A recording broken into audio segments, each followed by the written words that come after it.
Hello friends, book dark reader पर आप सभी का स्वागत है। आज हम बात करने वाले हैं you are a slave to your own body, the dangerous truth by doctor Joe Dispenza. यह किताब इंसान की उस खतरनाक सच्चाई को उजागर करती है जहां वह खुद को स्वतंत्र समझता है, लेकिन असल में अपने शरीर, अपनी आदतों और अपने ही दिमाग के केमिकल पैटर्न का गुलाम बन चुका होता है। सच बताऊं, यह किताब आपको बेहतर महसूस कराने के लिए नहीं लिखी गई, यह आपको असहज करने के लिए लिखी गई है। क्योंकि अगर आप अभी आराम से सुन रहे हैं तो शायद आपने अभी तक खुद को देखा नहीं है। आप सोच रहे होंगे, मैं तो अपने फैसले खुद लेता हूं, मैं किसी का गुलाम कैसे हो सकता हूं। यहीं से असली झूठ शुरू होता है। डॉ जो डिस्पेंजा पहले ही पन्नों में यह भ्रम तोड़ देते हैं कि आजादी का मतलब मन में जो आए वो करना नहीं है। क्योंकि अगर आपका मन वही चाहता है जो आपका शरीर कल चाहता था, तो आप आजाद नहीं हैं, आप रिपीट मोड पर हैं। यह लाइन आपको थोड़ा असहज करेगी, लेकिन किताब में एक जगह वे साफ कहते हैं, the body becomes the mind. अब जरा रुकिए, इसका मतलब यह नहीं कि शरीर सोचने लगता है। इसका मतलब यह है कि आप इतना ज्यादा अपने पुराने एहसासों, आदतों और रिएक्शंस में जीने लगते हैं कि दिमाग नया सोच ही नहीं पाता। आपका शरीर पहले से जानता है कि अगला कदम क्या होगा और दिमाग बस उसे जस्टिफाई करता है। लेखक यह इसलिए कह रहा है क्योंकि ज्यादातर लोग यह मानकर जी रहे हैं कि वे सोच बदल रहे हैं, जबकि असल में वे सिर्फ वही सोच दोहरा रहे हैं जिसे उनका शरीर पहचानता है। अब आप सोच रहे होंगे, इसमें खतरा क्या है? खतरा यह है कि अगर आपका शरीर आपका दिमाग चला रहा है तो आपका भविष्य आपका अतीत तय कर रहा है। और अगर भविष्य अतीत से अलग नहीं है तो बदलाव सिर्फ एक शब्द बनकर रह जाता है। यहीं ज्यादातर लोग फेल होते हैं। वे किताबें पढ़ते हैं, वीडियो देखते हैं, मोटिवेशन लेते हैं, लेकिन सुबह उठते ही वही शरीर, वही फीलिंग, वही रिएक्शन। यह सिर्फ कहानी नहीं, यह आपकी आदत है। डॉ डिस्पेंजा बहुत साफ तरीके से बताते हैं कि शरीर एक रिकॉर्डर है। हर भावना, हर झटका, हर डर उसमें केमिकल लेवल पर स्टोर हो जाता है। जब आप बार बार चिंता करते हैं तो शरीर को चिंता की लत लग जाती है। जब आप बार बार गुस्सा करते हैं तो शरीर को गुस्से की पहचान बन जाती है। फिर एक दिन आप शांत रहना चाहते हैं, लेकिन शरीर कहता है, नहीं, यह नया है, यह सुरक्षित नहीं है। और आप सोचते हैं कि आप कमजोर हैं। नहीं, आपका शरीर आपको पीछे खींच रहा है। यह बात सुनना अच्छा नहीं लगेगा, लेकिन लेखक यही दिखाते हैं कि हम अपने दुख के आदी हो जाते हैं। हम अपने दर्द को पहचान बना लेते हैं, और फिर जब कोई हमें उससे बाहर निकालने की बात करता है तो हमें डर लगता है। क्योंकि अगर मैं अपने दुख के बिना हूं तो मैं हूं कौन? अब ईमानदारी से बताइए, क्या आपने कभी महसूस किया है कि आप शिकायत करना छोड़ ही नहीं पा रहे, कि सब ठीक होने पर भी मन बेचैन रहता है? यह संयोग नहीं है, यह शरीर की कंडीशनिंग है। एक जगह किताब में लिखा है, your personality creates your personal reality. इसे जरा ध्यान से सुनिए। लेखक यह क्यों कह रहा है?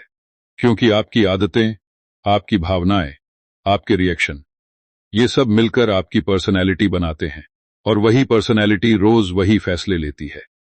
अगर आप रोज वही फैसले ले रहे हैं तो आपकी रियलिटी कैसे बदलेगी? इस लाइन को न मानने का नुकसान यह है कि आप बाहरी दुनिया को दोष देते रहेंगे, लेकिन असली कंट्रोल अंदर होते हुए भी आप उसे छुएंगे नहीं। अब एक छोटा सा उदाहरण आता है, लेकिन इसे हल्के में मत लेना। एक आदमी है जो हर सुबह तय करता है कि आज से मैं अलग सोचूंगा, लेकिन जैसे ही कोई पुरानी बात याद आती है, उसका शरीर वही पुराना डर रिलीज कर देता है। हार्ट बीट बदलती है, सांस तेज होती है, और दिमाग कहता है, देखा, कुछ नहीं बदल सकता। अब यह सिर्फ कहानी नहीं, यह आप हैं। आपने भी यही किया है ना? आपने भी नए बनने की कोशिश की और पुराने एहसासों ने आपको वापस खींच लिया। यही लोग वीडियो बंद कर देते हैं, क्योंकि यह मान लेना बहुत मुश्किल है कि समस्या बाहर नहीं, अंदर है। और उससे भी मुश्किल यह मानना कि जिसे आप में समझते हैं वह असल में केमिकल्स, हार्मोन्स और न्यूरल पैटर्न्स का एक पुराना प्रोग्राम है। डॉ डिस्पेंजा डराने के लिए नहीं कहते, लेकिन सच यही है। अगर आप इस प्रोग्राम को नहीं तोड़ते तो आप पूरी जिंदगी वही इंसान बने रहेंगे, चाहे आप कितना भी बदलाव की बात कर लें। अब थोड़ा शांत होकर सुनिए। लेखक यह नहीं कहते कि शरीर दुश्मन है। वे कहते हैं कि शरीर एक शानदार मशीन है, लेकिन खराब मालिक के हाथ में है। जब तक आप जागरूक होकर यह नहीं देखते कि कौन कमांड दे रहा है, आप या आपका शरीर, तब तक कोई ध्यान, कोई मंत्र, कोई मोटिवेशन काम नहीं करेगा। क्योंकि आप ऊपर से बदलने की कोशिश कर रहे हैं और नीचे से शरीर आपको खींच रहा है। यहां एक और खतरनाक सच्चाई आती है। किताब कहती है कि ज्यादातर लोग तब तक नहीं बदलते जब तक उन्हें दर्द मजबूर न कर दे, जब तक बीमारी, नुकसान या टूटन न आए। अब खुद से पूछिए, क्या आप भी इंतजार कर रहे हैं कि कुछ बुरा हो तब आप जागेंगे? अगर हां, तो यह सवाल आपको चैन से सोने नहीं देगा। क्योंकि अगर आप आज भी वही महसूस कर रहे हैं, वही सोच रहे हैं, वही टाल रहे हैं, तो एक बात आपको सुननी ही पड़ेगी, और यहीं से असली समस्या शुरू होती है। अब जरा गहराई में उतरते हैं, क्योंकि अगर आपने अभी तक यह मान लिया है कि शरीर आदतों से बना हुआ एक पुराना प्रोग्राम है, तो अगला सवाल खुद उठता है, यह प्रोग्राम चलता कैसे है? और उससे भी ज्यादा डरावना सवाल, आप इसे रोज एक्टिवेट कैसे करते हैं बिना जाने? सच बताऊं, जो डिस्पेंजा यहां बहुत बेरहमी से एक परत हटाते हैं। वे कहते हैं कि इंसान की सबसे बड़ी गलतफहमी यह है कि वह सोचता है कि उसकी सोच उसके कंट्रोल में है। लेकिन अगर आपकी सोच हर दिन वही है जो कल थी, तो वह सोच नहीं, वह याद है। और याद शरीर में रहती है, दिमाग में नहीं। यह बात सुनना अच्छा नहीं लगेगा, लेकिन ज्यादातर लोग भविष्य के बारे में नहीं सोचते, वे अतीत को याद करते हैं और उसे भविष्य का नाम दे देते हैं। किताब में एक जगह लिखा है, thoughts are the language of the brain and feelings are the language of the body. अब जरा रुकिए, लेखक यह क्यों कह रहा है? क्योंकि जब आप कोई सोच बार बार सोचते हैं, तो दिमाग में वही न्यूरल सर्किट में मजबूत होते जाते हैं। लेकिन जब आप उसी सोच के साथ वही भावना जोड़ते हैं, डर, गुस्सा, शर्म, चिंता, तो वह भावना शरीर में केमिकल बनकर बैठ जाती है, और फिर शरीर उस केमिकल का आदी हो जाता है। यह लाइन खतरनाक इसलिए है क्योंकि इसका मतलब यह है कि आप सिर्फ सोच के नहीं, भावना के गुलाम हैं। अब आप सोच रहे होंगे, तो इसमें मेरी गलती क्या है? यहीं ज्यादातर लोग फेल होते हैं, क्योंकि वे यह मानने को तैयार नहीं होते कि वे खुद रोज उस केमिकल को चुनते हैं। आप सुबह उठते हैं, फोन देखते हैं, वही खबरें, वही तनाव, वही तुलना। शरीर वही पुरानी फीलिंग रिलीज करता है। दिमाग कहता है, देखा, जिंदगी ऐसी ही है, और आप मान लेते हैं। यह सिर्फ कहानी नहीं, यह आपकी आदत है। डिस्पेंजा बताते हैं कि शरीर को फर्क नहीं पड़ता कि खतरा असली है या कल्पना का। अगर आप किसी पुरानी चोट को याद करते हैं, तो शरीर वैसा ही रिएक्ट करता है जैसे वह अभी हो रही हो। हार्ट बीट, सांस, हार्मोन, सब वही। अब ईमानदारी से बताइए, आपने कितनी बार बीती हुई बातों को बार बार जिया है और हर बार वही तकलीफ महसूस की है? आप सोचते थे कि आप याद कर रहे हैं, लेकिन असल में आप ट्रेनिंग दे रहे थे अपने शरीर को। यह लाइन आपको थोड़ा असहज करेगी, the body lives in the past. लेखक यह इसलिए कहता है क्योंकि शरीर सिर्फ वही पहचानता है जो उसने पहले महसूस किया है। नया उसके लिए अनजान है, और अनजान बराबर खतरा। इसलिए जब भी आप कुछ नया सोचने या करने जाते हैं, ध्यान, बदलाव, अनुशासन, शरीर सिग्नल भेजता है। थकान, ऊब, बेचैनी, और आप सोचते हैं, आज मूड नहीं है। नहीं यार, मूड नहीं, कंट्रोल है। अब एक उदाहरण आता है। मान लीजिए कोई इंसान तय करता है कि वह अब शिकायत नहीं करेगा। सुबह सब ठीक होता है, लेकिन जैसे ही ऑफिस में कोई छोटी सी बात होती है, शरीर वही पुरानी झुंझलाहट रिलीज करता है। मुंह खुल जाता है, शब्द निकल जाते हैं। बाद में वह खुद से कहता है, मेरे बस में नहीं था। अब यह सिर्फ कहानी नहीं, यह आप हैं। आपने भी यही कहा है ना? मैं क्या करता, हालात ही ऐसे थे। डिस्पेंजा कहते हैं, नहीं, हालात नहीं, केमिकल्स थे। यही लोग वीडियो बंद कर देते हैं, क्योंकि यह मान लेना बहुत तकलीफ देता है कि आपके ज्यादातर रिएक्शन सचेत नहीं हैं, वे ऑटोमेटिक हैं। और जो ऑटोमेटिक है वह आजादी नहीं है। यह किताब आपको बार बार यह महसूस कराती है कि अगर आप जागरूक नहीं हुए तो आपकी पूरी जिंदगी एक रिएक्शन बनकर रह जाएगी। अब थोड़ा ठहरिए। लेखक सिर्फ समस्या नहीं बताते, वे एक और खतरनाक सच भी दिखाते हैं कि ज्यादातर लोग बदलाव की कोशिश गलत जगह से करते हैं। वे सोच बदलने की कोशिश करते हैं, लेकिन भावना वही रखते हैं। वे कहते हैं, मैं पॉजिटिव सोचूंगा, लेकिन अंदर डर वही रहता है, शरीर वही केमिकल मांगता है। और फिर कुछ दिनों बाद वे कहते हैं, यह सब बकवास है। यह लाइन आपको चुभेगी, लेकिन डॉ डिस्पेंजा साफ कहते हैं, you can't create a new future with the same emotions. अब इसे समझिए। लेखक यह क्यों कह रहा है? क्योंकि भावना ऊर्जा है। वही ऊर्जा आपकी पसंद, आपके फैसले, आपकी अट्रैक्शन तय करती है। अगर आपकी भावना पुरानी है तो आपका भविष्य भी पुराना होगा, चाहे आपके शब्द कितने भी नए क्यों ना हों। इस लाइन को न मानने का नुकसान यह है कि आप जिंदगी भर खुद को दोष देते रहेंगे, जबकि असली बदलाव आपने शुरू ही नहीं किया। अब आप सोच रहे होंगे तो करें क्या? लेकिन यहां किताब एक झटका देती है। वह कहती है, पहले यह मानिए कि आप बदलना नहीं चाहते। हां, यह बात सुनना अच्छा नहीं लगेगा, लेकिन लेखक का तर्क है कि अगर आप सच में बदलना चाहते तो आप वही काम बार बार क्यों दोहराते जो आपको वहीं रखता है। सच यह है कि शरीर को पुरानी पहचान छोड़ने में दर्द होता है, और ज्यादातर लोग उस दर्द से बचने के लिए कंफर्टेबल दुख चुन लेते हैं। यहां एक और असहज सच्चाई आती है। किताब कहती है कि लोग अपने दुख से वफादार रहते हैं, क्योंकि दुख जाना पहचाना है। उसमें कहानी है, सहानुभूति है, पहचान है। अगर वह चला गया तो खालीपन आएगा, और खालीपन से शरीर डरता है। अब खुद से पूछिए, क्या आपने कभी अपने दर्द को छोड़ने से डर महसूस किया है? अगर हां, तो आप अकेले नहीं हैं। लेकिन अगर आपने इसे नहीं बदला तो एक बात पक्की है, आप आगे नहीं बढ़ेंगे। डॉ डिस्पेंजा यहां पर्सनैलिटी की बात फिर लाते हैं, लेकिन नए कोण से। वे कहते हैं कि जब तक आप वही इंसान बने रहेंगे, आप वही जिंदगी बनाते रहेंगे। और इंसान बदलता नहीं जब तक शरीर को नया सिखाया न जाए, सिर्फ समझ से नहीं, अनुभव से। यह लाइन खतरनाक इसलिए है क्योंकि यह आपकी सारी किताबें, सारे कोट्स, सारे वीडियो बेकार कर देती है, अगर आपने कुछ महसूस करके नया नहीं सिखाया। अब यह किरदार नहीं है, यह आप हैं। आपने भी बहुत कुछ समझ लिया है, लेकिन क्या आपने महसूस करके बदला है, या सिर्फ सुनकर संतोष कर लिया है? ईमानदारी से बताइए, क्या आप वही इंसान हैं जो आप पिछले साल थे? अगर हां, तो यह सवाल आपको परेशान करेगा, क्योंकि अगर शरीर आज भी वही भावना चला रहा है, वही रिएक्शन, वही डर, तो एक बात आपको सुननी ही पड़ेगी, असली लड़ाई दिमाग से नहीं, शरीर से है।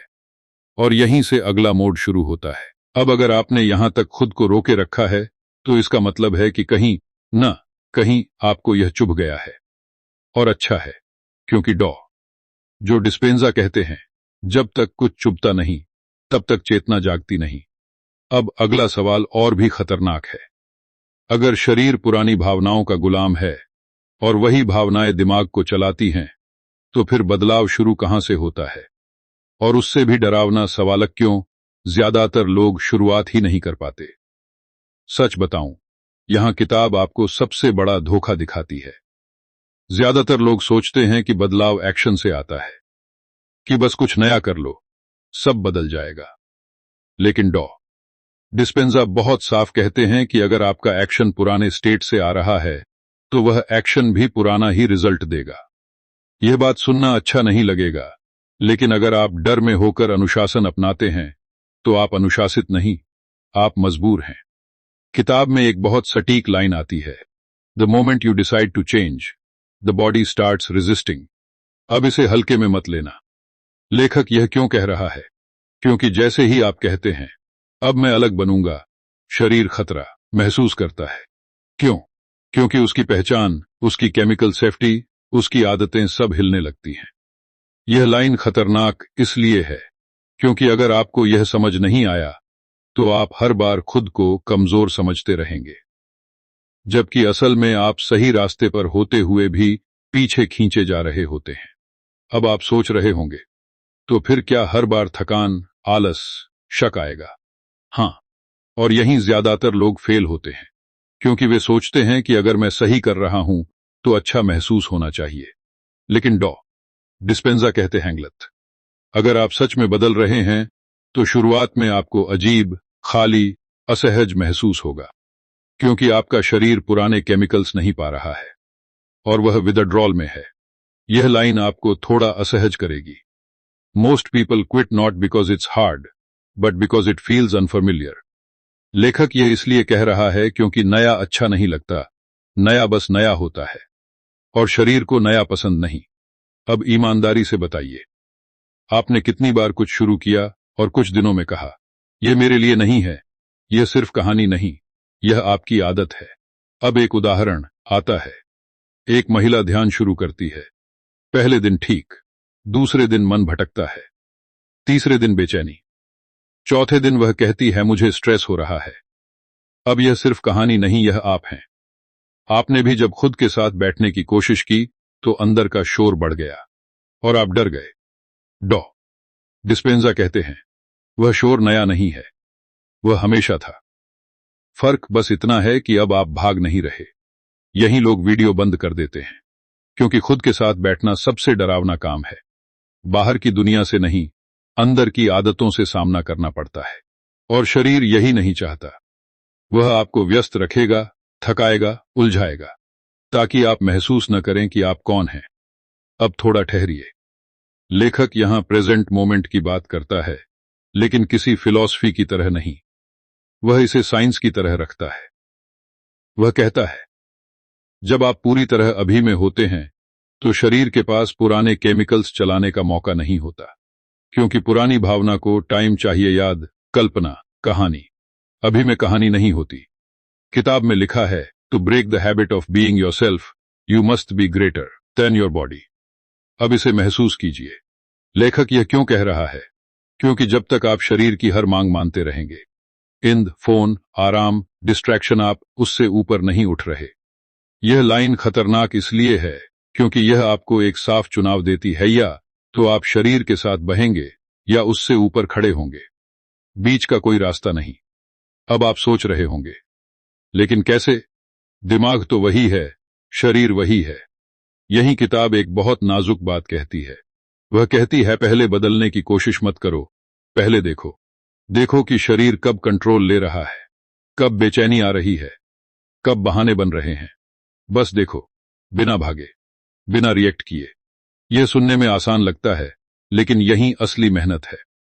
एक आदमी है जो रोज तय करता है कि वह गुस्सा नहीं करेगा, लेकिन जैसे ही कोई बात होती है, गुस्सा आ जाता है। पहले वह खुद को दोष देता था, अब वह बस नोटिस करता है। छाती में गर्मी, सांस तेज, जबड़ा टाइट। वह कुछ नहीं करता, बस देखता है। कुछ मिनट बाद गुस्सा ढीला पड़ता है। यह छोटी जीत है, लेकिन खतरनाक जीत, क्योंकि शरीर को पहली बार पता चलता है, मैं हर बार जीत नहीं सकता। अब यह किरदार नहीं है, यह आप हैं। आपने भी महसूस किया है कि अगर आप तुरंत रिएक्ट न करें तो भावना थोड़ी देर में बदल जाती है, लेकिन आप अक्सर रुकते नहीं, क्योंकि रुकने में असहजता है, और असहजता से शरीर डरता है। डिस्पेंजा यहां चेतावनी देते हैं। वे कहते हैं, अगर आप इस स्टेज पर रुके नहीं तो आप हमेशा आधे रास्ते पर रहेंगे। समझ बहुत होगी, लेकिन बदलाव नहीं। और यह सबसे खतरनाक स्थिति है, क्योंकि तब आप खुद से कहेंगे, मैं जानता हूं, जबकि सच यह होगा, आप जी नहीं रहे। अब एक आखिरी झटका। किताब कहती है कि ज्यादातर लोग बदलाव का नाटक करते हैं। वे नई भाषा सीख लेते हैं, माइंडफुलनेस, एनर्जी, अवेयरनेस, लेकिन शरीर वही रहता है। और फिर वे कहते हैं, मैं तो स्पिरिचुअल हूं। यह लाइन आपको चुभेगी, लेकिन लेखक साफ कहते हैं, अगर आपका शरीर वही रिएक्ट कर रहा है तो आप वही इंसान हैं। अब खुद से पूछिए, क्या आप सच में बदल रहे हैं या बस समझदारी का दिखावा कर रहे हैं? क्योंकि अगर आप अभी भी उसी बेचैनी से भाग रहे हैं, उसी आराम को चुन रहे हैं, तो एक बात आपको सुननी ही पड़ेगी, असली बदलाव तब शुरू होता है जब शरीर मानने से इनकार करता है, और वहीं से अगली लड़ाई शुरू होती है। अब अगर आप यहां तक पहुंचे हैं तो एक बात साफ है, आप सिर्फ सुन नहीं रहे, आप कहीं अपने अंदर कुछ हिलते हुए महसूस कर रहे हैं। और यही वह जगह है जहां जो डिस्पेंजा असली खेल शुरू करते हैं। क्योंकि अब तक आपने यह समझ लिया कि शरीर पुरानी भावनाओं का गुलाम है, बदलाव का विरोध करता है और असहजता पैदा करता है। लेकिन अब सवाल और तीखा हो जाता है, अगर शरीर इतना ताकतवर है तो क्या सच में उसे बदला जा सकता है, या हम बस उम्मीद में खुद को बहला रहे हैं? सच बताऊं, यहीं ज्यादातर लोग हार मान लेते हैं, क्योंकि यह मान लेना आसान है कि मैं ऐसा ही हूं।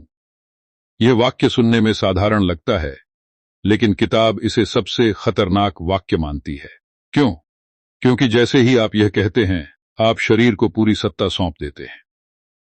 डिस्पेंजा कहते हैं, यह वाक्य नहीं है, यह सरेंडर है। किताब में एक लाइन आती है, you are not doomed by your genes और योर पास्ट। अब जरा रुकिए, लेखक यह क्यों कह रहा है? क्योंकि ज्यादातर लोग अपने अतीत, अपने परिवार, अपनी आदतों को बहाना बना लेते हैं। मेरे घर में सब ऐसे ही, मेरा स्वभाव ही ऐसा है। यह लाइन खतरनाक इसलिए है क्योंकि अगर आप इसे नहीं मानते तो आप जिंदगी भर अपने शरीर के पुराने रिकॉर्ड्स को सच मानते रहेंगे, और फिर बदलाव की कोई गुंजाइश ही नहीं बचेगी। अब आप सोच रहे होंगे, अगर जीन नहीं, अतीत नहीं, तो फिर क्या कंट्रोल में है? और यही किताब आपको थोड़ा चुप करा देती है। वह कहती है, आपका ध्यान, जहां आपका ध्यान जाता है वहीं आपकी ऊर्जा जाती है, और जहां ऊर्जा जाती है वहीं बदलाव शुरू होता है। यह सुनने में अच्छा लगता है, लेकिन इसे करना तकलीफ देता है, क्योंकि ध्यान का मतलब है देखना, और देखना मतलब है भागना बंद करना। यह बात सुनना अच्छा नहीं लगेगा, लेकिन डिस्पेंजा साफ कहते हैं, ज्यादातर लोग दर्द से नहीं, ध्यान से डरते हैं। क्योंकि अगर आपने सच में ध्यान दे दिया तो आपको मानना पड़ेगा कि आप खुद अपने पैटर्न चला रहे हैं। अब ईमानदारी से बताइए, क्या आपने कभी खुद को यह कहते सुना है, अभी सोचने का मन नहीं है? यह सिर्फ कहानी नहीं, यह आपकी आदत है। अब यहां किताब एक बहुत सटीक प्रक्रिया बताती है, बिना किसी भारी शब्दों के। वह कहती है, जब भी कोई पुरानी भावना उठे, उसे दबाओ मत, बदलो मत, बस महसूस करो, पूरी तरह, बिना कहानी जोड़े, बिना किसी को दोष दिए। यह सुनने में आसान लगता है, लेकिन यही शरीर बगावत करता है। क्योंकि शरीर भावना के साथ कहानी चाहता है, कहानी उसे पहचान देती है, और जब आप कहानी नहीं देते तो भावना अकेली पड़ जाती है। एक आदमी का उदाहरण आता है, वह हर बार अपमान महसूस करते ही गुस्सा करता था। अब उसने सिर्फ इतना किया, जब अपमान की फीलिंग आई, उसने किसी को जवाब नहीं दिया, बस बैठा रहा। छाती में भारीपन, पेट में खिंचाव, कुछ मिनट, कुछ और मिनट, फिर धीरे धीरे वह फीलिंग बदल गई। पहली बार यह छोटी जीत थी, लेकिन शरीर के लिए बड़ा झटका। अब यह सिर्फ कहानी नहीं, यह आप हैं। आपने भी कभी महसूस किया है कि अगर आप रुक जाए तो भावना स्थायी नहीं रहती। यही लोग वीडियो बंद कर देते हैं, क्योंकि यह मान लेना बहुत डरावना है कि भावना आपको कंट्रोल नहीं कर रही थी, आप उसे पकड़कर बैठे थे। और अगर आप छोड़ सकते हैं तो अब जिम्मेदारी आपकी है। डिस्पेंजा यही कहते हैं, जागरूकता आजादी है, लेकिन उससे पहले वह बोझ बनती। अब थोड़ा ठहरिए। किताब यहां न्यूरोप्लास्टिसिटी की बात लाती है, लेकिन किसी लेक्चर की तरह नहीं। वह कहती है, हर बार जब आप पुरानी भावना में रिएक्ट नहीं करते तो दिमाग में पुराने रास्ते थोड़े कमजोर होते हैं, और हर बार जब आप शांत रहते हैं तो नया रास्ता बनता है। यह तुरंत नहीं दिखता, और यहीं ज्यादातर लोग फेल होते हैं, क्योंकि उन्हें रिजल्ट चाहिए अभी। यह लाइन आपको थोड़ा असहज करेगी, change requires more energy then staying the same. लेखक यह इसलिए कह रहा है क्योंकि पुराना पैटर्न ऑटोमेटिक है, नया पैटर्न मैनुअल है। उसे ध्यान, इरादा और धैर्य चाहिए। इस लाइन को न मानने का नुकसान यह है कि आप हर बार खुद को दोष देंगे, जबकि सच यह है कि आप थक गए थे, कमजोर नहीं। अब आप सोच रहे होंगे, तो कब तक यह करना पड़ेगा? और यही किताब ईमानदार हो जाती है। वह कहती है, जब तक शरीर नया सीख न ले, और इसमें समय लगता है, क्योंकि शरीर जल्दी नहीं मानता। वह हर बार टेस्ट करेगा, क्या तुम सच में बदले हो या बस आज शांत हो। और हर टेस्ट में अगर आप रिएक्ट कर गए तो शरीर कहे, गा देखा, मैं सही था। अब यह किरदार नहीं है, यह आप हैं। आपने भी कुछ दिन खुद को संभाला है, फिर एक छोटी सी बात पर टूट गए हैं और फिर खुद से कहा है मुझसे नहीं होगा। लेकिन डिस्पेंजा कहते हैं वह टूटना फेलियर नहीं था, वह ट्रेनिंग थी। फर्क बस इतना है कि आपने उसे वहीं छोड़ दिया। यहां एक और असहज सच आता है। किताब कहती है ज्यादातर लोग बदलाव का इंतजार करते हैं जब हालात आसान हो जाए, लेकिन आसान हालात में शरीर बदलता नहीं, शरीर बदलता है दबाव में। जब आप थके हों, चिड़चिड़े हों और फिर भी रिएक्ट न करें, वही असली प्रैक्टिस है। अब खुद से पूछिए, क्या आप सिर्फ तब शांत रहते हैं जब सब ठीक हो? अगर हां, तो यह शांति नहीं है, यह सुविधा है। और सुविधा शरीर को पसंद है, लेकिन उससे आगे जिंदगी नहीं बढ़ती। डिस्पेंजा यहां एक चेतावनी देते हैं। वे कहते हैं अगर आप सिर्फ समझते रहे और अभ्यास नहीं किया तो यह ज्ञान बोझ बन जाएगा, क्योंकि फिर हर बार जब आप रिएक्ट करेंगे आपको पता होगा कि आप क्या कर रहे हैं, और वही सबसे खतरनाक स्थिति है। तो सवाल यह नहीं है कि आप बदल सकते हैं या नहीं, सवाल यह है क्या आप उस असहजता में खड़े रह सकते हैं जहां शरीर हार मानने लगता है। क्योंकि अगर आप वहां टिक गए तो एक बात तय है, अगला जो बदलेगा वह सिर्फ आपकी आदत नहीं होगी, आपकी पहचान हिलने लगेगी। और यहीं से कहानी और भी खतरनाक हो जाती है।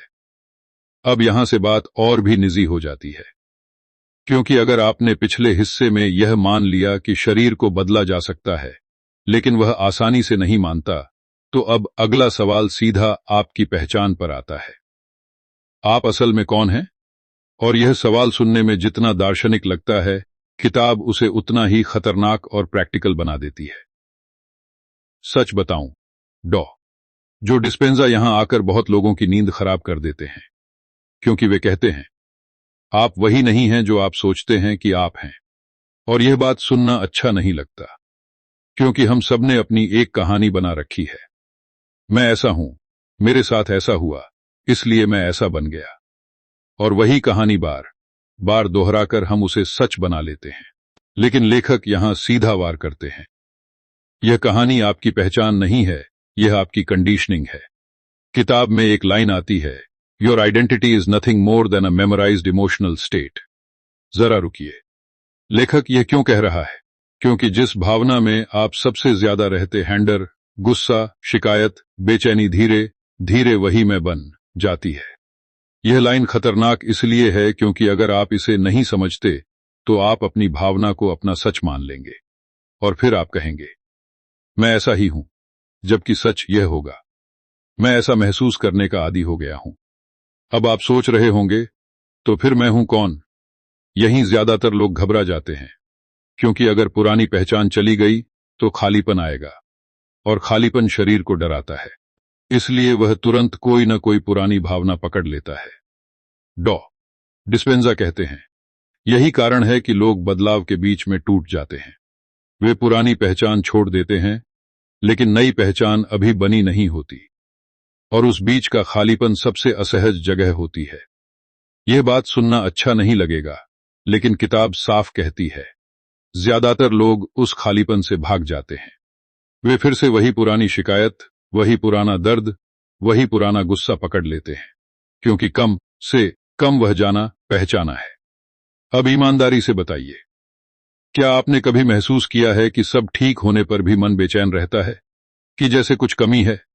यह सिर्फ कहानी नहीं, यह आपकी आदत है। यहां एक उदाहरण आता है। एक आदमी जो हमेशा खुद को पीड़ित मानता था, हर बातचीत में, हर रिश्ते में वही कहानी। जब उसने खुद पर काम करना शुरू किया, कुछ समय बाद उसकी शिकायतें कम होने लगीं, लेकिन फिर वह बेचैन हो गया। उसे लगा मैं अब किसी को बताऊं क्या, मुझे अब सुनेगा कौन? और वह वापस उसी रोल में चला गया। अब यह सिर्फ कहानी नहीं, आप हैं। आपने भी कभी अपने दुख को छोड़ने से डर महसूस किया है। यही लोग वीडियो बंद कर देते हैं, क्योंकि यह मान लेना बहुत मुश्किल है कि आप अपने दर्द से भी जुड़े हुए हैं, कि दर्द सिर्फ दर्द नहीं, पहचान बन चुका है। डिस्पेंजा इसे इमोशनल एडिक्शन कहते हैं, यानी आप किसी न किसी भावना के आदी हैं। और जब वह भावना नहीं मिलती तो शरीर बेचैन हो जाता है, जैसे नशे के बिना शरीर तड़पता है। किताब में लिखा है, we become addicted to the emotions that define our personality. लेखक यह इसलिए कह रहा है क्योंकि भावना सिर्फ अनुभव नहीं है, वह केमिकल है, और केमिकल की आदत लग जाती है। यह लाइन खतरनाक इसलिए है क्योंकि अगर आप इसे नहीं मानते तो आप खुद को नैतिक रूप से अच्छा समझते रहेंगे। मैं तो बस सच बोल रहा हूं, जबकि असल में आप अपनी फीलिंग की डोज ले रहे होते हैं। अब आप सोच रहे होंगे, तो क्या खुशी भी एक आदत बन सकती है? लेकिन यही किताब एक और झटका देती है। वह कहती है, आप नई भावना तब तक नहीं बना सकते जब तक आप पुराने से पूरी तरह बाहर नहीं आते। आधा अधूरा नहीं चलेगा। आप एक पैर पुराने में और एक नए में नहीं रख सकते, और यही सबसे कठिन हिस्सा है। डॉ डिस्पेंजा बताते हैं कि जब आप पुरानी पहचान छोड़ते हैं तो कुछ समय के लिए आप नो वन हो जाते हैं। न पुराना मैं, न नया मैं, बस जागरूकता। और यही वह जगह है जहां ज्यादातर लोग घबरा जाते हैं, क्योंकि यहां कोई कहानी नहीं होती, कोई ड्रामा नहीं, सिर्फ मौजूदगी। और शरीर को मौजूदगी उबाऊ लगती है। यह लाइन आपको थोड़ा असहज करेगी, being nobody is the gateway to becoming somebody new. लेखक यह इसलिए कह रहा है क्योंकि नई पहचान पुराने डेटा से नहीं बनती, वह नए अनुभव से बनती है। और नया अनुभव तब आता है जब आप बिना नाम, बिना रोल, बिना लेबल के कुछ समय टिक पाते हैं। इस लाइन को न मानने का नुकसान यह है कि आप हमेशा पुराने मैं को थोड़ा सजाकर पेश करते रहेंगे, पूरा बदलेंगे नहीं। अब एक छोटा सा अभ्यास किताब में आता है, लेकिन उसे हल्के में मत लेना। वह कहती है, कुछ मिनट ऐसे बिताइए जहां आप किसी कहानी में न हो, न अपने अतीत में, न भविष्य में। बस शरीर में जो भी हो रहा है उसे देखिए, बिना पहचान जोड़े। पहले कुछ नहीं होगा, फिर बेचैनी आएगी, फिर मन भागेगा, और अगर आप रुके रहे तो एक अजीब शांति आएगी। यह छोटी जीत है, लेकिन बहुत बड़ी। अब यह किरदार नहीं है, यह आप हैं। आपने भी कभी ऐसे पल महसूस किए हैं जहां कुछ देर के लिए सब शांत हो गया था, लेकिन फिर आप डर गए, क्योंकि वह शांति आपकी पुरानी पहचान से मेल नहीं खाती थी, और आप वापस शोर में चले गए। डिस्पेंजा यहां बहुत साफ चेतावनी देते हैं। वे कहते हैं, अगर आप नई पहचान बनाना चाहते हैं तो आपको कुछ समय के लिए अनजान बनना पड़ेगा। और यह कोई मोटिवेशनल बात नहीं है, यह न्यूरोलॉजिकल सच है, क्योंकि दिमाग को नया पैटर्न बनाने के लिए पुराने को ढीला करना पड़ता है। अब खुद से पूछिए, क्या आप सच में नया बनना चाहते हैं, या बस पुराने दर्द के साथ थोड़ा बेहतर महसूस करना चाहते हैं? क्योंकि दोनों में फर्क है।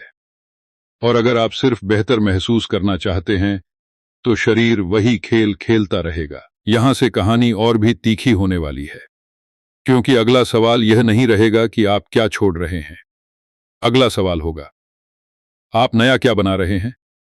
और अगर आप अभी भी उस खालीपन से डर रहे हैं तो एक बात आपको सुननी ही पड़ेगी, नया भविष्य कभी पुराने मैं से पैदा नहीं होता। और यहीं से अगला संघर्ष शुरू होता है। अब यहां से बात और भी गहरी हो जाती है, क्योंकि अगर आपने यह मान लिया कि पुरानी पहचान छोड़नी पड़ती है, खालीपन से गुजरना पड़ता है, तो अगला सवाल अपने आप उठता है, फिर नया क्या बनेगा? और यह सवाल जितना सीधा लगता है उतना ही खतरनाक है, क्योंकि ज्यादातर लोग यहीं आकर गलती कर बैठते हैं। वे सोचते हैं कि नई पहचान मतलब बस थोड़ी बेहतर आदतें, थोड़ा पॉजिटिव सोच, थोड़ा कंट्रोल। लेकिन जो डिस्पेंजा यहां साफ कहते हैं, नया बनने का मतलब पुराने को सजाना नहीं है। नया बनने का मतलब है बिल्कुल नई स्टेट में जीना। सच बताऊं, यह सुनने में भारी लगता है और दिमाग तुरंत बचाव में चला जाता है। इतना बदलना संभव नहीं, मेरे हालात अलग हैं, मेरे साथ यह काम नहीं करेगा। यहीं ज्यादातर लोग खुद से झूठ बोलते हैं, क्योंकि अगर आप पहले ही तय कर लेते हैं कि यह नहीं होगा तो शरीर को जीतने का मौका मिल जाता है, और शरीर यही चाहता है। कोई जोखिम नहीं, कोई अनजान नहीं। किताब में एक लाइन आती है जो बहुत शांत है, लेकिन अंदर से धमाका करती है। You don't create a new life by thinking new thoughts, you create it by being in a new state of being. जरा रुकिए, लेखक ये क्यों कह रहा है? क्योंकि सोच ऊपर की परत है, स्टेट नीचे की जड़ है। आप सोच बदल सकते हैं, लेकिन अगर अंदर वही भावना, वही ऊर्जा, वही रिएक्शन चल रहा है, तो आप बस अभिनय कर रहे हैं। यह लाइन खतरनाक इसलिए है क्योंकि यह आपके सारे अफर्मेशन, सारे पॉजिटिव कोट्स को कटघरे में खड़ा कर देती है। अब आप सोच रहे हो, ये तो यह स्टेट ऑफ बीइंग आखिर है क्या? डॉ डिस्पेंजा इसे बहुत सिंपल भाषा में समझाते हैं। वह कहते हैं, जिस भाव में आप ज्यादातर रहते हैं वही आपकी स्टेट है। डर, कमी, इंतजार, शिकायत या फिर शांति, भरोसा, स्पष्टता। और समस्या यह है कि ज्यादातर लोग नई स्टेट को रिजल्ट के बाद चाहते हैं। जब सब ठीक होगा तब मैं शांत रहूंगा। लेकिन किताब कहती है नहीं, पहले स्टेट बदलो, फिर जिंदगी बदलेगी। यह बात सुनना अच्छा नहीं लगेगा, लेकिन यहीं ज्यादातर लोग फेल होते हैं, क्योंकि इसका मतलब है कि आपको बिना किसी सबूत के अलग महसूस करना होगा, बिना रिजल्ट के शांति, बिना गारंटी के भरोसा। और शरीर इसे पागलपन मानता है, क्योंकि शरीर सबूत से चलता है, संभावना से नहीं। किताब में एक और लाइन आती है, your body believes what you emotionally rehearse. लेखक यह इसलिए कह रहा है क्योंकि शरीर शब्दों से नहीं, भावना से सीखता है। अगर आप बार बार चिंता को महसूस करते हैं तो शरीर सीखता है दुनिया खतरनाक है। अगर आप बार बार कमी महसूस करते हैं तो शरीर सीखता है कुछ गलत है। अब ईमानदारी से बताइए, आप दिन में ज्यादातर किस भावना का अभ्यास करते हैं? यह सिर्फ कहानी नहीं, यह आपकी ट्रेनिंग है। अब एक उदाहरण आता है। एक आदमी जो हमेशा भविष्य को लेकर चिंतित रहता था, उसने कुछ समय के लिए यह अभ्यास किया कि वह जानबूझकर भरोसे की भावना में बैठेगा। कुछ नहीं बदला बाहर, लेकिन अंदर उसने वही भरोसा महसूस किया, जैसे सब ठीक है। पहले दिन शरीर ने विरोध किया, बेचैनी, शक। दूसरे दिन और ज्यादा। तीसरे दिन थोड़ी नरमी। यह छोटी जीत थी, लेकिन असली जीत यह थी कि शरीर को एक नई केमिकल स्टेट मिली। अब यह सिर्फ कहानी नहीं, यह आप हैं। आपने भी कभी महसूस किया है कि कुछ देर के लिए आप बिना वजह ठीक थे, और फिर आपने उसे रोक दिया। यही लोग वीडियो बंद कर देते हैं, क्योंकि यह मान लेना बहुत डरावना है कि आप अभी भी गलत भावना का अभ्यास कर रहे हैं और फिर दुनिया को दोष दे रहे हैं। डॉ डिस्पेंजा यहां साफ कहते हैं, आप वही अभ्यास करते हैं जो आप महसूस करते हैं, और जो आप अभ्यास करते हैं वही आप बन जाते हैं। अब थोड़ा ठहरिए। किताब यहां मेंटल रिहर्सल की बात करती है, लेकिन किसी स्पोर्ट्स टेक्निक की तरह नहीं। वह कहती है, अगर आप नई स्टेट में बार बार जाते हैं, चाहे कुछ मिनट के लिए, तो दिमाग और शरीर उसे पहचानने लगते हैं। पहले वह अजनबी होगी, फिर थोड़ी परिचित, फिर सामान्य, और एक दिन वही आपकी पहचान बन जाएगी। लेकिन इसमें समय लगता है, और धैर्य। यह लाइन आपको थोड़ा असहज करेगी, if you wait for proof you stay the same. लेखक यह इसलिए कह रहा है क्योंकि शरीर हमेशा कहता है पहले दिखाओ, फिर मैं बदलूंगा। लेकिन जीवन कहता है पहले बदलो, फिर दिखेगा। इस लाइन को न मानने का नुकसान यह है कि आप हमेशा बाहरी हालात के पीछे भागते रहेंगे और अंदर कुछ नहीं बदलेगा। अब आप सोच रहे होंगे, लेकिन अगर मैं नई स्टेट में गया और कुछ नहीं बदला तो? और यहीं किताब सबसे ईमानदार जवाब देती है, तो कम से कम आप वही पुराने इंसान नहीं रहेंगे। और यही असली बदलाव है, क्योंकि बाहर की दुनिया धीरे बदलती है, लेकिन अंदर की स्टेट बदलते ही आपकी प्रतिक्रिया बदल जाती है, और प्रतिक्रिया बदलते ही रास्ते बदलने लगते हैं। अब यह किरदार नहीं है, यह आप हैं। आपने भी कभी ठान लिया है कि अब मैं शांत रहूंगा, और थोड़ी देर बाद वही पुराना पैटर्न लौट आया, और आपने कहा, देखा, मेरे बस का नहीं। लेकिन डॉ डिस्पेंजा कहते हैं, आपने स्टेट को छुआ था, टिके नहीं थे। फर्क बहुत बड़ा है। यहां एक और असहज सच्चाई आती है। किताब कहती है, नी स्टेट में रहने से पहले आप झूठा महसूस करेंगे, नकली, क्योंकि वह अभी आपकी पहचान नहीं है। और यहीं ज्यादातर लोग पीछे हट जाते हैं। वे कहते हैं, मैं खुद को धोखा नहीं दूंगा। लेकिन सच यह है, आप अब तक खुद को धोखा ही दे रहे थे, पुराने पैटर्न को सच मानकर। अब खुद से पूछिए, क्या आप नई भावना को इसलिए छोड़ देते हैं क्योंकि वह अजीब लगती है? अगर हां, तो आप वही कर रहे हैं जो शरीर चाहता है, और शरीर हमेशा पुराना चुनेगा। डिस्पेंजा यहां आखिरी चेतावनी देते हैं।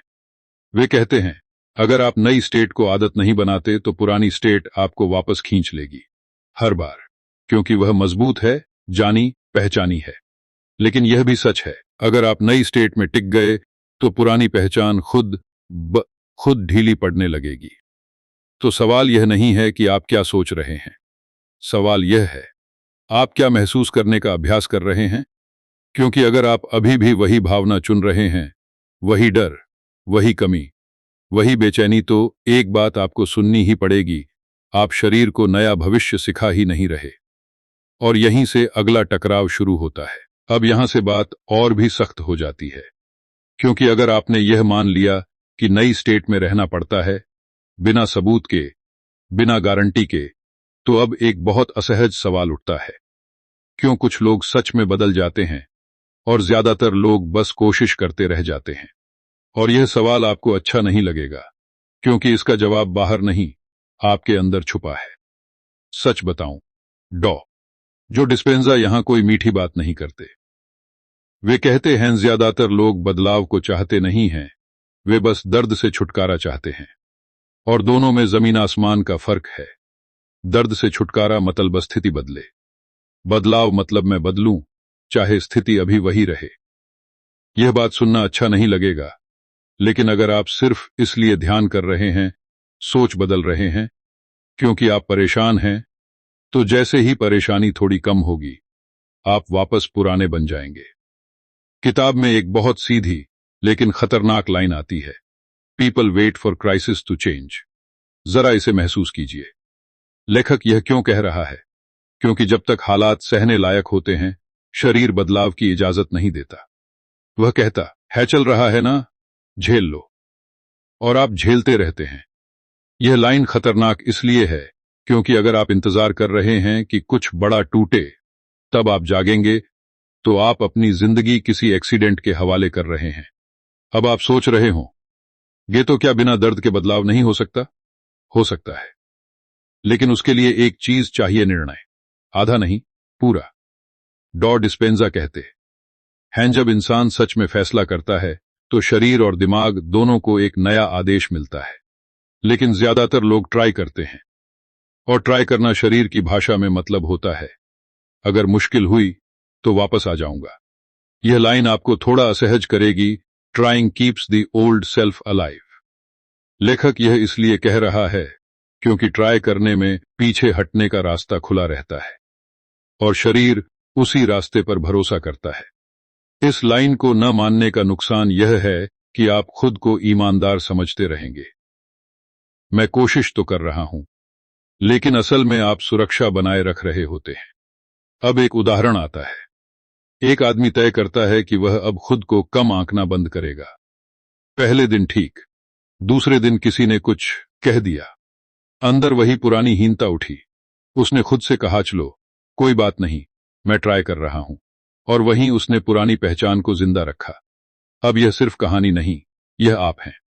आपने भी कितनी बार कहा है, धीरे धीरे बदलूंगा, और धीरे धीरे वही रह गए। यही लोग वीडियो बंद कर देते हैं, क्योंकि यह मान लेना बहुत डरावना है कि आधे फैसले असल में फैसले होते ही नहीं हैं।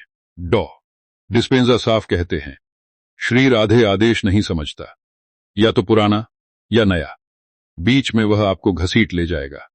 अब थोड़ा ठहरिए। किताब यहां कमिटमेंट की बात लाती है, लेकिन किसी मोटिवेशनल पोस्टर की तरह नहीं। वह कहती है, कमिटमेंट तब दिखता है जब आप थके हों, निराश हों, और फिर भी वही नई स्टेट चुने, न कि तब जब सब ठीक हो, क्योंकि जब सब ठीक है तब शरीर को कोई खतरा नहीं लगता। किताब में लिखा है, true change happens when you act against your emotional conditioning. लेखक यह इसलिए कह रहा है क्योंकि अगर आप वही करते हैं जो भावना कहती है, तो आप बदले नहीं हैं, आप ऑटोमेटिक हैं। यह लाइन खतरनाक इसलिए है क्योंकि यह आपको एक कड़वे सच के सामने खड़ा करती है। आपकी ज्यादातर चॉइसेस असल में प्रतिक्रियाएं हैं। अब ईमानदारी से बताइए, आपने कितनी बार थकान में, डर में, गुस्से में फैसला लिया है और बाद में कहा है, मैं क्या करता, उस समय ऐसा लगा। यह सिर्फ कहानी नहीं, यह आपकी आदत है। और डॉ डिस्पेंजा कहते हैं, अगर आप उसी समय अलग चुनाव नहीं करते तो बाकी सब अभ्यास नकली है। अब एक और असहज मोड़ आता है। किताब कहती है, शरीर बदलाव को तभी स्वीकार करता है जब आप उसे नया अनुभव देते हैं, सिर्फ नई सोच नहीं। नया अनुभव मतलब अभी परिस्थिति, लेकिन अलग प्रतिक्रिया। वही ट्रिगर, लेकिन नया व्यवहार। और यह आसान नहीं है, क्योंकि शरीर चिल्लाएगा यह मत करो, और वही आपकी परीक्षा होगी। एक महिला का उदाहरण आता है। वह हर बार आलोचना पर टूट जाती थी। एक दिन फिर वही स्थिति आई। शरीर कांपा, दिल तेज धड़का, लेकिन उसने कुछ नहीं कहा। उसने वही नई स्टेट चुनी, शांति। कुछ सेकंड, कुछ और, फिर सब शांत। ये छोटी जीत थी, लेकिन उस दिन शरीर ने पहली बार सीखा, मैं हर बार नहीं जीतता। अब यह सिर्फ कहानी नहीं, यह आप हैं। आपने भी कभी खुद को रोक कर देखा है और बाद में हैरान हुए हैं। यह बात सुनना अच्छा नहीं लगेगा, लेकिन डॉ डिस्पेंजा कहते हैं, शरीर को समझ से नहीं, सबूत से बदला जाता है। और वह सबूत आप हर रोज देते हैं, या तो पुराने पैटर्न का या नए का। बीच का कोई विकल्प नहीं। अब आप सोच रहे होंगे, लेकिन अगर मैं हर बार असहजता में गया तो थक जाऊंगा। सही है, आप थकेंगे, क्योंकि बदलाव ऊर्जा मांगता है। लेकिन किताब एक और सच्चाई दिखाती है, पुराने में रहना भी ऊर्जा लेता है। फर्क बस इतना है कि वह ऊर्जा धीरे धीरे आपको खोखला करती है, और आप उसे सामान्य समझ लेते हैं। अब यह किरदार नहीं है, यह आप हैं। आपने भी देखा है कि शिकायत करते रहना, चिंता करते रहना थकाने वाला है, लेकिन फिर भी आप वही करते हैं। क्यों? क्योंकि वह जाना पहचाना है, नया डरावना है। डॉ डिस्पेंजा यहां बहुत साफ कहते हैं, अगर आप सच में बदलना चाहते हैं तो आपको उस पल में बदलना होगा जहां आप हमेशा हारते आए। देखिए, आप वही पल पहचानते हैं जहां आप खुद से हार जाते हैं। वही पल असली मैदान है। अब खुद से पूछिए, क्या आप सिर्फ तब शांत रहते हैं जब आसान हो, या तब भी जब शरीर चिल्ला रहा हो? क्योंकि अगर आप सिर्फ आसान में बदलते हैं तो यह बदलाव नहीं, सुविधा है। और अगर आप अभी भी आधा फैसला, आधा अभ्यास, आधा भरोसा कर रहे हैं, तो एक बात आपको सुननी ही पड़ेगी, शरीर आधे बदलाव को धोखा समझता है। और वहीं से अगली सबसे कठिन परीक्षा शुरू होती है। अब यहां से बात और ज्यादा बेनकाब होने वाली है, क्योंकि अगर आपने यह मान लिया कि आधे फैसले काम नहीं करते, कि शरीर सिर्फ तब बदलता है जब आप असहजता में भी नई स्टेट चुनते हैं, तो अब एक सवाल बचता है जिसे ज्यादातर लोग जानबूझकर नहीं पूछते। जब मैं बदलने लगता हूं तो दुनिया मेरे खिलाफ क्यों लगने लगती है? सच बताऊं, यह हिस्सा बहुत लोग झेल नहीं पाते, क्योंकि डॉ जो डिस्पेंजा यहां बताते हैं कि जैसे ही आप अंदर बदलते हैं, बाहर का सिस्टम हिलने लगता है। रिश्ते, हालात, लोग सब। और यह कोई संयोग नहीं है, यह एक टेस्ट है। शरीर का नहीं, आपकी प्रतिबद्धता का। किताब में एक लाइन आती है जो बहुत साधारण लगती है, लेकिन अंदर से बहुत खतरनाक है। When you change, people around you feel uncomfortable. जरा इसे अपने ऊपर लागू करके देखिए। लेखक यह क्यों कह रहा है? क्योंकि लोग आपको वैसे ही पहचानते हैं जैसे आप थे। आपकी पुरानी प्रतिक्रियाएं, आपका पुराना रोल, आपकी पुरानी सीमाएं।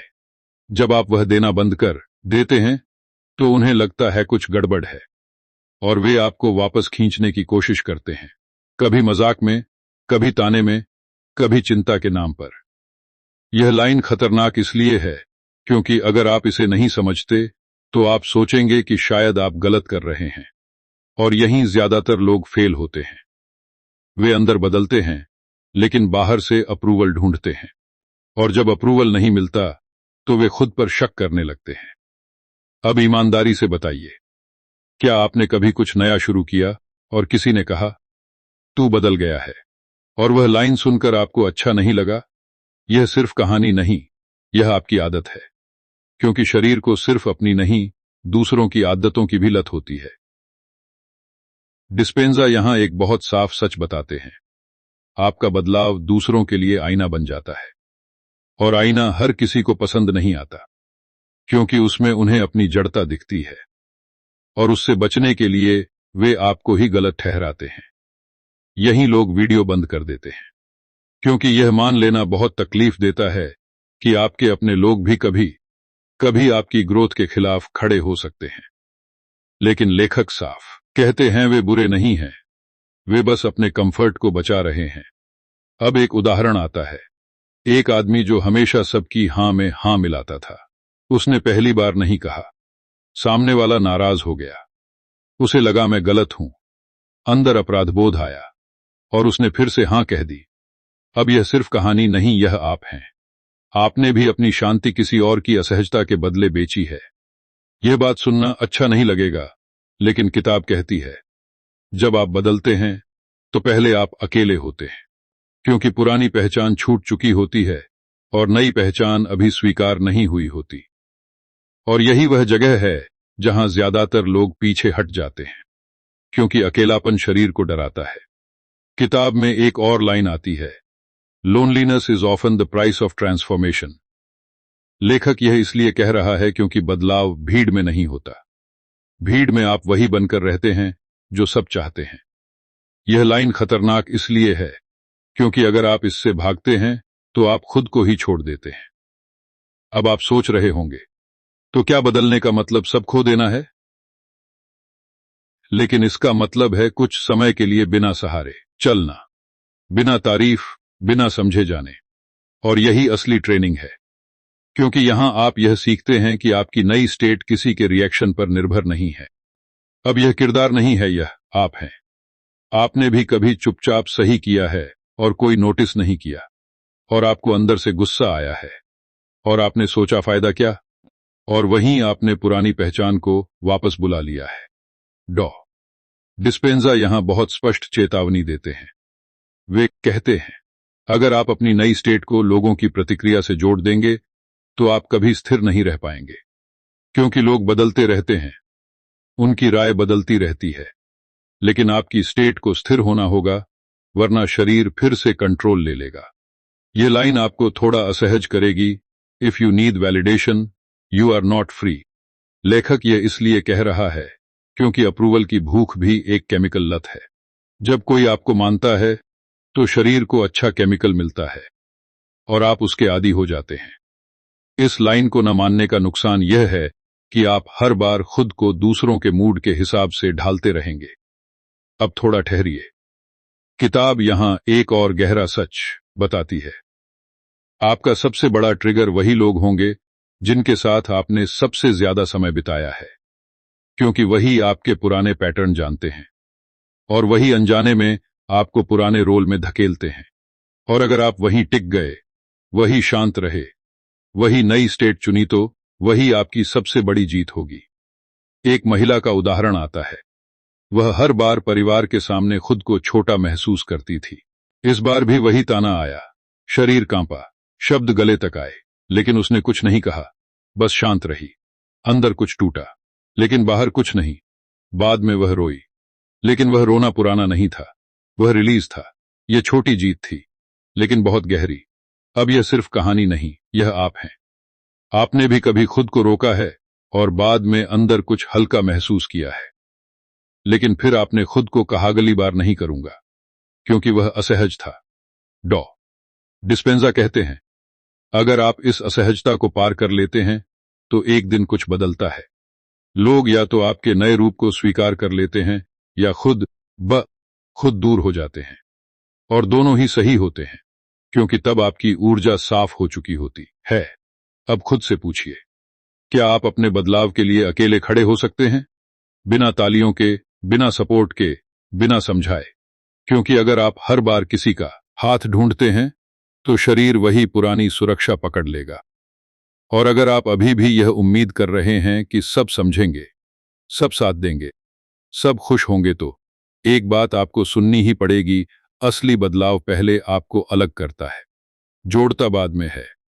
और यहीं से अगली सबसे गहरी परीक्षा शुरू होती है। अब यहां से बात और भी सूक्ष्म हो जाती है, क्योंकि अगर आपने यह स्वीकार कर लिया कि बदलाव आपको कुछ समय के लिए अकेला करता है, कि लोग असहज होते हैं, कि बाहर की दुनिया पहले विरोध करती है, तो अब एक बहुत खतरनाक सवाल उठता है। क्या आप उस बदलाव को रोज जी पा रहे हैं या सिर्फ कुछ खास पलों में? सच बताऊं डॉ जो डिस्पेंजा यहां आकर ज्यादातर लोगों की मेहनत पर पानी फेर देते हैं, क्योंकि वे कहते हैं बदलाव कोई इवेंट नहीं है, यह एक स्टेट है, और अगर आप उस स्टेट में टिक नहीं पाए तो शरीर आपको वापस खींच लेगा, हर बार, बिना शोर किए, बिना चेतावनी दिए। किताब में एक लाइन आती है जो बहुत शांति से कही गई है, लेकिन असर बहुत गहरा है। Consistency is what rewires the brain. जरा इसे महसूस कीजिए। लेखक यह क्यों कह रहा है? क्योंकि एक दिन का ध्यान, एक दिन की शांति, एक दिन का कंट्रोल, यह सब प्रेरणा है, परिवर्तन नहीं। परिवर्तन तब होता है जब शरीर को रोज रोज वही नया अनुभव मिलता है। यह लाइन खतरनाक इसलिए है क्योंकि अगर आप इसे नहीं मानते तो आप हर बार अपनी छोटी छोटी कोशिशों को बहुत बड़ा समझ बैठेंगे। अब आप सोच रहे होंगे, तो क्या हर दिन वैसा ही करना पड़ेगा? और यही वह जगह है जहां ज्यादातर लोग पीछे हट जाते हैं, क्योंकि रोज वही नई स्टेट चुनना थकाने वाला लगता है और शरीर थकान को बहाना बना लेता है। आज छोड़ दो, कल से करेंगे, और आप मान जाते हैं। यह सिर्फ कहानी नहीं, यह आपकी आदत है।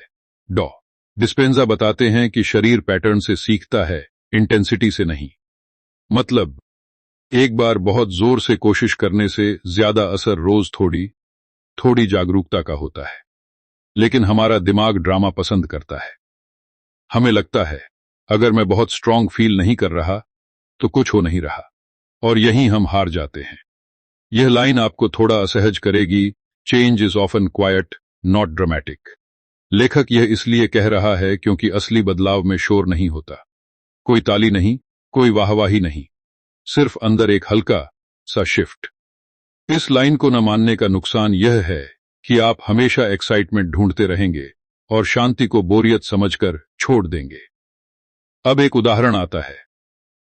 एक आदमी रोज सुबह कुछ मिनट शांति में बैठने लगा।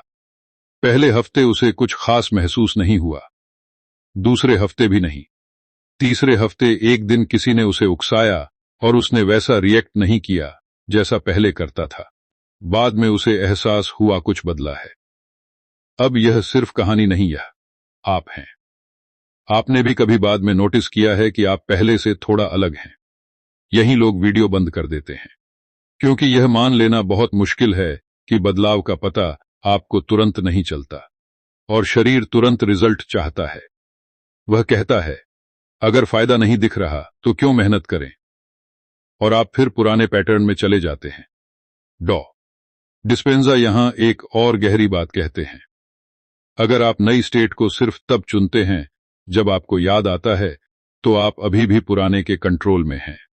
नई स्टेट तब असली बनती है जब आप भूल जाते हैं कि आप अभ्यास कर रहे हैं, जब वह सामान्य लगने लगे। किताब में लिखा है, When the new state feels normal, the old one loses power। लेखक यह इसलिए कह रहा है क्योंकि शरीर जिसे सामान्य मान लेता है उसी को सच मान लेता है। यह लाइन खतरनाक इसलिए है क्योंकि अगर आप हर बार नई स्टेट को विशेष मानते रहेंगे तो वह कभी आपकी पहचान नहीं बनेगी। अब ईमानदारी से बताइए, क्या आपने कभी किसी अच्छी आदत को इसलिए छोड़ा है क्योंकि वह एक्साइटिंग नहीं रही? यह सिर्फ कहानी नहीं है, आपकी आदत है। और यही वजह है कि ज्यादातर लोग शुरुआत तो करते हैं लेकिन टिकते नहीं हैं। अब थोड़ा ठहरिए। किताब यहां सेल्फ ऑब्जर्वेशन की बात फिर लाती है, लेकिन नए कोण से। वह कहती है, आपको यह नहीं देखना कि आप कब सही थे, आपको यह देखना है कि आप कब फिसले, क्योंकि वही जगहें आपको आपकी कमजोर कड़ियां दिखाती हैं, और अगर आप उन्हें पहचान लेते हैं तो अगली बार आप पहले से तैयार होते हैं। एक आदमी का उदाहरण आता है। वह रोज शांत रहने का अभ्यास करता था, लेकिन हर बार एक ही व्यक्ति के सामने टूट जाता था। उसने नोटिस किया, यही मेरा ट्रिगर है। अगली बार वही स्थिति आई, शरीर कांपा, लेकिन वह पहले से जानता था। उसने गहरी सांस ली और वही नई स्टेट चुनी। यह छोटी जीत थी, लेकिन पैटर्न बदलने वाली।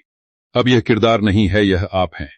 आपके भी कुछ खास ट्रिगर हैं, कुछ खास लोग, कुछ खास हालात, और अगर आप उन्हें पहचानते नहीं तो आप बार बार वही गलती करेंगे और फिर खुद को दोष देंगे। यह बात सुनना अच्छा नहीं लगेगा, लेकिन डॉ डिस्पेंजा कहते हैं, जो ट्रिगर आपको बार बार गिराता है वही आपका असली अभ्यास स्थल है। ध्यान शांत कमरे में नहीं, जिंदगी के शोर में टेस्ट होता है। यह लाइन आपको थोड़ा असहज करेगी। If you can't live it, you don't know it. लेखक यह इसलिए कह रहा है क्योंकि ज्ञान किताबों में नहीं, प्रतिक्रिया में दिखता है। इस लाइन को न मानने का नुकसान यह है कि आप खुद को बहुत समझदार मानते रहेंगे, लेकिन हर बार वही रिएक्ट करेंगे। अब आप सोच रहे होंगे, तो क्या कभी ऐसा दिन आएगा जब संघर्ष खत्म हो जाएगा? किताब यहां बहुत ईमानदार जवाब देती है, संघर्ष नहीं, जागरूकता बढ़ती है। फर्क बस इतना होता है कि आप जल्दी पकड़ लेते हैं, जल्दी रुकते हैं, जल्दी लौट आते हैं। और यही असली प्रगति है, परफेक्शन नहीं, रिकवरी स्पीड।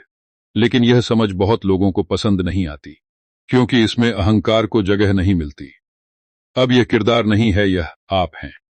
आपने भी कभी खुद से कहा, इस बार ज्यादा देर तक परेशान नहीं हुआ, और यह छोटी जीत बहुत बड़ी होती है। लेकिन आप उसे नजरअंदाज कर देते हैं क्योंकि वह ड्रामेटिक नहीं थी। डॉ डिस्पेंजा यहां एक आखिरी चेतावनी देते हैं। वे कहते हैं, अगर आप अपनी प्रगति को महसूस नहीं कर रहे तो शायद आप गलत पैमाना इस्तेमाल कर रहे हैं। बाहर की सफलता नहीं, अंदर की स्थिरता देखिए। अब खुद से पूछिए, क्या आप हर दिन वही इंसान हैं जो आप कल थे? अगर जवाब थोड़ा भी नहीं है तो कुछ बदल रहा है। लेकिन अगर आप इसे हल्के में लेंगे तो शरीर वापस कंट्रोल ले लेगा। क्योंकि अगर आप नई स्टेट को रोज नहीं जीते तो पुरानी स्टेट आपको चुपचाप वापस ले जाएगी। और यहीं से अगला सबसे खतरनाक सवाल खड़ा होता है। अब यहां से सवाल और भी खतरनाक हो जाता है, क्योंकि अगर आपने यह समझ लिया कि बदलाव रोज जीने की चीज है, कोई इवेंट नहीं, तो अब अगला सवाल आपके अहंकार पर सीधा वार करता है। क्या आप सच में बदल रहे हैं, या बस एक नया बेहतर रूप पहनकर वही पुराने इंसान बने हुए हैं? सच बताऊं, यह हिस्सा बहुत कम लोग ईमानदारी से सुन पाते हैं, क्योंकि जो डिस्पेंजा यहां उस चीज को पकड़ते हैं जिसे हम आध्यात्मिकता, आत्म विकास या ग्रोथ के नाम पर छुपा लेते हैं, एंड स्पिरिचुअल ईगो, यानी मैं अब पहले से बेहतर हूं वाली भावना। सुनने में अच्छी लगती है, लेकिन किताब इसे सबसे सूक्ष्म जाल मानती है। किताब में एक लाइन आती है जो बहुत शांत है, लेकिन बहुत तीखी है। Awareness without humility creates a new ego. जरा रुकिए, लेखक यह क्यों कह रहा है? क्योंकि जैसे ही आप यह सोचने लगते हैं कि मैं समझ गया हूं, उसी पल आप रुक जाते हैं। यह लाइन खतरनाक इसलिए है क्योंकि अगर आप इसे नहीं पहचानते तो आप पुराने अहंकार को नए शब्दों में जिंदा कर लेते हैं। फर्क बस इतना होता है कि अब आप गुस्से से नहीं, शांति से खुद को सही साबित करते हैं। अब आप सोच रहे होंगे, इसमें बुराई क्या है?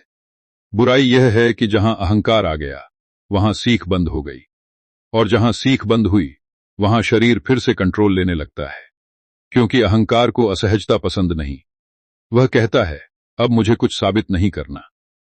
यह बात सुनना अच्छा नहीं लगेगा, लेकिन किताब साफ कहती है कि लोग मैं शांत हूं के पीछे छुपकर अपने ट्रिगर्स से भागते हैं। वे कहते हैं, मुझे फर्क नहीं पड़ता, लेकिन असल में वे महसूस ही नहीं करना चाहते। अब ईमानदारी से बताइए, क्या आपने कभी खुद को मैं ऊपर उठ चुका हूं कहकर किसी टकराव से बचाया है? यह सिर्फ कहानी नहीं, यह आपकी आदत है। डॉ डिस्पेंजा यहां बहुत साफ अंतर बताते हैं। वे कहते, हैंसली शांति में संवेदनशीलता होती है, सुनपन नहीं। अगर आप शांत हैं लेकिन किसी की बात आपको छू ही नहीं रही, तो शायद आपने महसूस करना बंद कर दिया है। और शरीर को यही पसंद है, कुछ भी महसूस मत करो, सुरक्षित रहो। यह लाइन आपको थोड़ा असहज करेगी, नमनेस इज नॉट फ्रीडम। लेखक यह इसलिए कह रहा है क्योंकि कई लोग दर्द से बचने के लिए खुद को बंद कर लेते हैं और फिर उसे संतुलन का नाम दे देते हैं। इस लाइन को न मानने का नुकसान यह है कि आप जिंदगी से कट जाते हैं और उसे ही सफलता समझ लेते हैं। अब एक उदाहरण आता है।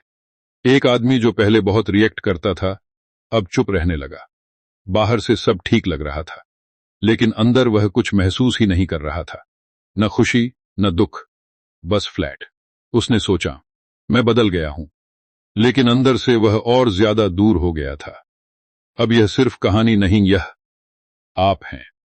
आपने भी कभी खुद को कुछ महसूस नहीं हो रहा कहकर सही ठहराया है।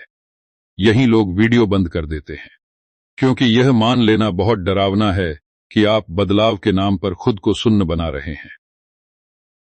डिस्पेंजा कहते हैं, अगर आपकी नई स्टेट आपको ज्यादा जीवित नहीं बना रही, तो वह नई नहीं है, वह सिर्फ एक और बचाव है। अब थोड़ा ठहरिए। किताब यहां एक बहुत जरूरी फर्क बताती है, ऑब्जर्व करना और सप्रेस करना। ऑब्जर्व करने में आप भावना को पूरी तरह महसूस करते हैं, लेकिन उसके पीछे नहीं बहते। सप्रेस करने में आप भावना को नीचे दबा देते हैं। बाहर से दोनों शांत लगते हैं, लेकिन अंदर से एक आजादी है। दूसरा जकड़न। किताब में लिखा है, what you suppress you store in the body. लेखक यह इसलिए कह रहा है क्योंकि दबाई हुई भावना कहीं जाती नहीं, वह शरीर में जमा होती है और फिर किसी और रूप में निकलती है। थकान, बीमारी, अचानक गुस्सा। यह लाइन खतरनाक इसलिए है क्योंकि अगर आप इसे नहीं समझते तो आप सोचेंगे कि आप कंट्रोल में हैं, जबकि असल में आप बस टाल रहे हैं। अब ईमानदारी से बताइए, क्या आपने कभी कहा है, छोड़ो मुझे फर्क नहीं पड़ता, लेकिन अंदर कुछ चुभता रहा? यह सिर्फ कहानी नहीं, यह आपकी आदत है। और डिस्पेंजा कहते हैं, यही वो जगह है जहां लोग फंस जाते हैं। वे प्रतिक्रिया छोड़ देते हैं, लेकिन भावना नहीं। अब एक और असहज मोड़ आता है। किताब कहती है, असली बदलाव में आप ज्यादा संवेदनशील हो जाते हैं, कम नहीं। आप जल्दी महसूस करते हैं, जल्दी समझते हैं और फिर जल्दी रुकते हैं। अगर आप खुद को कठोर होते हुए देख रहे हैं, तो शायद आप गलत दिशा में जा रहे हैं। यह लाइन आपको थोड़ा असहज करेगी। Expansion feels vulnerable. लेखक यह इसलिए कह रहा है क्योंकि जब आप सच में खुलते हैं, तो आप ज्यादा महसूस करते हैं और शरीर को यह खतरा लगता है। इस लाइन को न मानने का नुकसान यह है कि आप सुरक्षा को स्थिरता समझ बैठेंगे। अब यह किरदार नहीं है, यह आप हैं। आपने भी कभी सोचा है, अब मैं किसी से उम्मीद नहीं रखता, और उसे समझदारी कहा है, लेकिन अंदर कहीं न कहीं एक दीवार खड़ी कर ली है, और वही दीवार आपको सुरक्षित भी रखती है और अकेला भी। डिस्पेंजा यहां एक बहुत गहरी चेतावनी देते हैं। वे कहते हैं, अगर आप अपनी नई पहचान से खुद को बचाने लगे हैं, तो आप फिर से शरीर के डर में जी रहे हैं। फर्क बस इतना है कि अब डर शांत है। अब खुद से पूछिए, क्या आप सच में बदल रहे हैं या बस बेहतर तरीके से छुपना सीख गए हैं? क्योंकि अगर आप अभी भी असहजता से भाग रहे हैं, भले ही शांति के नाम पर, तो एक बात आपको सुननी ही पड़ेगी, अगला चरण आपको और खुला करेगा। और अगर आप अभी ही बंद होने लगे, तो शरीर फिर से जीत जाएगा। और यहीं से असली परीक्षा शुरू होती है। अब यहां से बात उस जगह पहुंचती है जहां ज्यादातर लोग खुद से नजरें चुरा लेते हैं। क्योंकि अगर आपने यह पकड़ लिया कि बदलाव के नाम पर भी अहंकार छुप सकता है, कि शांति के नाम पर भी सुन्नपन आ सकता है, तो अब सवाल बहुत निजी हो जाता है। क्या आप सच में जिम्मेदारी ले रहे हैं या बस हालात, शरीर और दुनिया को दोष देने के नए तरीके सीख गए हैं? सच बताऊं, जो डिस्पेंजा यहां बहुत कठोर हो जाते हैं, क्योंकि वे कहते हैं, जब तक आप अपने हर अनुभव की जिम्मेदारी नहीं लेते, तब तक आप आजाद नहीं हो सकते। और यह बात सुनना अच्छा नहीं लगता, क्योंकि जिम्मेदारी का मतलब है अब बहाने खत्म। न अतीत, न लोग, न परिस्थितियां, सिर्फ आप। किताब में एक लाइन आती है जो बहुत साधारण है, लेकिन अंदर से बहुत भारी है। Nothing changes until you take ownership. जरा रुकिए, लेखक यह क्यों कह रहा है? क्योंकि जब तक आप यह मानते रहेंगे कि मेरे साथ ऐसा हो गया, आप पीड़ित बने रहेंगे। और पीड़ित होना शरीर को बहुत पसंद है। क्यों? क्योंकि उसमें जिम्मेदारी नहीं होती, सिर्फ कहानी होती है। यह लाइन खतरनाक इसलिए है क्योंकि अगर आप इसे नहीं मानते, तो आप पूरी जिंदगी प्रतिक्रिया में ही जीते रहेंगे। अब आप सोच रहे होंगे, तो क्या जो गलत हुआ वह मेरी गलती थी? नहीं, लेकिन उसे कैसे जिया गया, वह आपकी जिम्मेदारी थी। डिस्पेंजा बहुत साफ फर्क बताते हैं, घटना आपके हाथ में नहीं थी, प्रतिक्रिया थी। और अगर आप प्रतिक्रिया की जिम्मेदारी नहीं लेते, तो वही प्रतिक्रिया आपकी पहचान बन जाती है। यह बात सुनना अच्छा नहीं लगेगा, लेकिन किताब कहती है, बहुत लोग अपने दर्द को सच मान लेते हैं। वे कहते हैं, मैं ऐसा हूं क्योंकि मेरे साथ ऐसा हुआ, और वही लाइन उन्हें वहीं रोक देती है। अब ईमानदारी से बताइए, क्या आपने कभी अपने अतीत को ढाल बनाकर आज कुछ न करने का बहाना बनाया है? यह सिर्फ कहानी नहीं, यह आपकी आदत है। डॉ डिस्पेंजा यहां विक्टिम टू क्रिएटर की बात करते हैं, लेकिन किसी मोटिवेशनल पोस्ट की तरह नहीं। वे कहते, हैंक्रिएटर बनने का मतलब यह नहीं कि आप सब कुछ कंट्रोल करते हैं। इसका मतलब है कि आप अपनी अंदरूनी स्टेट के लिए जिम्मेदार होते हैं, चाहे बाहर कुछ भी हो रहा हो। किताब में लिखा है, when you stop blaming, you reclaim your power. लेखक यह इसलिए कह रहा है क्योंकि दोष देने में ऊर्जा बाहर जाती है, और जब ऊर्जा बाहर जाती है तो अंदर कुछ नहीं बदलता। यह लाइन खतरनाक इसलिए है क्योंकि अगर आप इसे नहीं अपनाते तो आप हमेशा किसी और के बदलने का इंतजार करते रहेंगे। अब एक उदाहरण आता है। एक आदमी जो हर रिश्ते में खुद को ठगा हुआ महसूस करता था, वह कहता था, लोग ऐसे ही होते हैं। एक दिन उसने देखा, मैं हर बार वही संकेत नजरअंदाज करता हूं, वही उम्मीदें रखता हूं, और फिर टूटता हूं। पहली बार उसने खुद से कहा, यह मेरा पैटर्न है। उस पल कुछ बदला। अब यह सिर्फ कहानी नहीं, यह आप हैं। आपने भी कभी एक पल के लिए महसूस किया है, शायद मैं भी इसमें शामिल हूं। यही लोग वीडियो बंद कर देते हैं क्योंकि यह मान लेना बहुत भारी है कि आप सिर्फ पीड़ित नहीं थे, आप भागीदार भी थे। लेकिन डॉ डिस्पेंजा कहते हैं, जब तक आप भागीदार नहीं मानते तब तक आप बदल नहीं सकते, क्योंकि बदलाव वहीं से शुरू होता है जहां आप कहते हैं, यह मेरा है। अब थोड़ा ठहरिए। किताब यहां एक और सूक्ष्म बात बताती है, जिम्मेदारी और दोष में फर्क। दोष में सजा होती है, जिम्मेदारी में शक्ति होती है। जब आप खुद को दोष देते हैं तो आप फिर भी शरीर के खेल में फंसे रहते हैं, शर्म, अपराध बोध। लेकिन जब आप जिम्मेदारी लेते हैं तो आप कहते हैं, ठीक है, अब मैं अलग चुनूंगा। यह लाइन आपको थोड़ा असहज करेगी, responsibility is freedom, not punishment. लेखक यह इसलिए कह रहा है क्योंकि ज्यादातर लोग जिम्मेदारी से डरते हैं। उन्हें लगता है सब मेरे ऊपर आ जाएगा। लेकिन असल में जिम्मेदारी लेने से आप बाहर की दुनिया से आजाद होते हैं।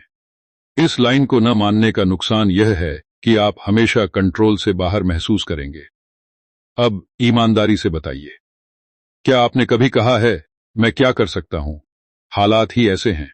यह सिर्फ कहानी नहीं, यह आपकी आदत है। और हर बार जब आप यह कहते हैं, शरीर राहत की सांस लेता है क्योंकि उसे कुछ बदलना नहीं पड़ता। डॉ डिस्पेंजा यहां एक और खतरनाक सच बताते हैं। जब आप जिम्मेदारी लेते हैं तो शरीर पहले और ज्यादा रेजिस्ट करता है। क्यों? क्योंकि अब कोई बहाना नहीं बचा। अब हर रिएक्शन आपकी नजर में है, और यही वह जगह है जहां लोग वापस भागते हैं। वे कहते हैं, यह बहुत भारी है। अब एक महिला का उदाहरण आता है। वह हर बार आलोचना पर टूट जाती थी। पहले वह कहती थी, लोग बहुत नेगेटिव हैं। एक दिन उसने कहा, मैं आलोचना को अपनी कीमत बना लेती हूं। उस दिन दर्द हुआ, लेकिन उसी दिन उसे कंट्रोल भी मिला। अब यह सिर्फ कहानी नहीं, यह आप हैं। आपने भी कभी महसूस किया है कि सच्चाई चुभती है, लेकिन हल्की भी करती है। यह बात सुनना अच्छा नहीं लगेगा, लेकिन किताब साफ कहती है, आप वही बदल सकते हैं जिसे आप अपना मानते हैं, और जो आप अपना नहीं मानते वह आपको चलाता रहता है, चाहे वह गुस्सा हो, डर हो या पुरानी आदत। अब यह किरदार नहीं है, यह आप हैं। आपके पास भी कुछ पैटर्न हैं जिन्हें आप अब तक ऐसा हो गया कहकर छोड़ते रहे हैं। लेकिन अगर आप उन्हें नाम दे दें, यह मैं कर रहा हूं, तो खेल बदल जाता है। डिस्पेंजा यहां आखिरी चेतावनी देते हैं। वे कहते हैं, जिम्मेदारी लेने के बाद आप वापस नहीं जा सकते, क्योंकि अब आपको पता है, और पता होना सबसे बड़ी आजादी भी है और सबसे बड़ा बोझ भी। तो सवाल यह नहीं है कि आपके साथ क्या हुआ, सवाल यह है, आप अब क्या चुन रहे हैं? क्योंकि अगर आप अभी भी बाहर को दोष दे रहे हैं, शरीर को, हालात को, लोगों को, तो एक बात आपको सुननी ही पड़ेगी, असली बदलाव तब शुरू होता है जब कोई और दोषी नहीं बचता, और वहीं से अगला सबसे निर्णायक मोड़ आता है। अब यहां से बात उस मोड़ पर पहुंचती है जहां ज्यादातर लोग सच में टूटते हैं। क्योंकि अगर आपने यह मान लिया कि जिम्मेदारी आपकी है, कि कोई और दोषी नहीं बचा, तो अब एक बहुत खतरनाक सवाल सामने खड़ा हो जाता है। अगर सब कुछ मेरे भीतर से बन रहा है, तो क्या मैं अपनी बीमारी, थकान, डर और गिरावट का भी निर्माता हूं? सच बताऊं, यही वह जगह है जहां लोग कहना शुरू कर देते हैं, यह बहुत ज्यादा हो गया। और ठीक यही प्रतिक्रिया किताब को सही साबित करती है। डॉक्टर, जो डिस्पेंसर यहां साफ कहते हैं, जब कोई विचार आपको चुभता है तो वह झूठ नहीं होता, वह अधूरा सच होता है। और अधूरा सच सबसे ज्यादा डराता है। किताब में एक लाइन आती है जो बहुत ठंडी आवाज में कही गई है, लेकिन असर बहुत गहरा है। Your body is the unconscious mind. जरा रुकिए, लेखक यह क्यों कह रहा है? क्योंकि आपने जो कुछ बार बार सोचा, महसूस किया, झेला, वह सब शरीर में उतर गया। मसल्स में, नर्व्स में, हार्मोन्स में। और फिर एक दिन शरीर वही कहानी बोलने लगता है, दर्द, थकान, बीमारी के जरिए। यह लाइन खतरनाक इसलिए है क्योंकि अगर आप इसे नहीं समझते तो आप शरीर को दुश्मन मान लेंगे, जबकि वह सिर्फ रिकॉर्ड चला रहा है। अब आप सोच रहे होंगे, तो क्या हर बीमारी मेरी सोच की वजह से है? नहीं, और किताब यह नहीं कहती। लेकिन वह यह जरूर कहती है कि शरीर वही दिखाता है जो दिमाग ने सालों तक अभ्यास किया है। अगर आपने डर को रोज जिया है तो शरीर ने डर को सीखा है। अगर आपने संघर्ष को पहचान बनाया है तो शरीर ने संघर्ष को सामान्य माना है। ये बात सुनना अच्छा नहीं लगेगा, लेकिन ज्यादातर लोग तब तक नहीं बदलते जब तक शरीर चीखना शुरू न कर दे। थकान के जरिए, दर्द के जरिए, बीमारी के जरिए। और फिर वे कहते हैं, अब मजबूरी है। डॉ डिस्पेंजा कहते हैं, नहीं, यह आखिरी चेतावनी थी। अब ईमानदारी से बताइए, क्या आपने कभी अपने शरीर के संकेतों को नजरअंदाज किया है? नींद की कमी, लगातार तनाव, छोटी छोटी तकलीफें, और फिर कहा है चलता है। यह सिर्फ कहानी नहीं, यह आपकी आदत है। और हर बार जब आप ऐसा करते हैं, शरीर सीखता है। मेरी बात नहीं सुनी जाती। यही लोग वीडियो बंद कर देते हैं, क्योंकि यह मान लेना बहुत डरावना है कि शरीर सजा नहीं दे रहा, वह बस बता रहा है। और अगर आप सुनने से इनकार करते रहे तो वह आवाज तेज करता जाता है। किताब में एक और लाइन आती है, द बॉडी डजंट लाई। लेखक यह इसलिए कह रहा है क्योंकि आप खुद से झूठ बोल सकते हैं, दूसरों से भी, लेकिन शरीर नहीं करता। वह सीधे दिखाता है आप किस स्टेट में जी रहे हैं। यह लाइन खतरनाक इसलिए है क्योंकि अगर आप इसे नकारते हैं तो आप संकेतों को दबाते रहेंगे, इलाज करेंगे, लेकिन कारण नहीं बदलेंगे।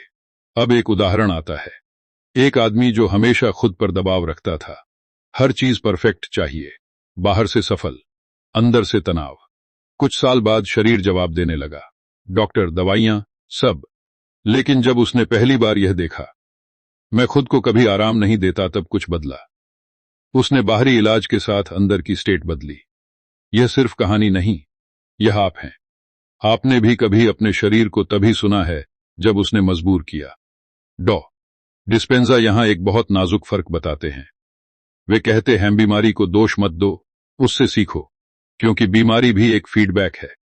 जैसे दर्द बताता है कुछ गलत है, वैसे ही बीमारी बताती है आप लंबे समय से खुद से लड़ रहे हैं।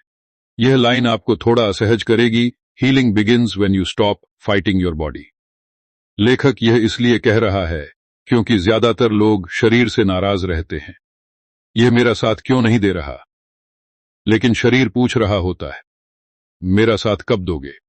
इस लाइन को न मानने का नुकसान यह है कि आप इलाज को युद्ध बना लेते हैं, संवाद नहीं। अब आप सोच रहे होंगे, तो क्या सिर्फ सोच बदलने से शरीर बदल जाएगा?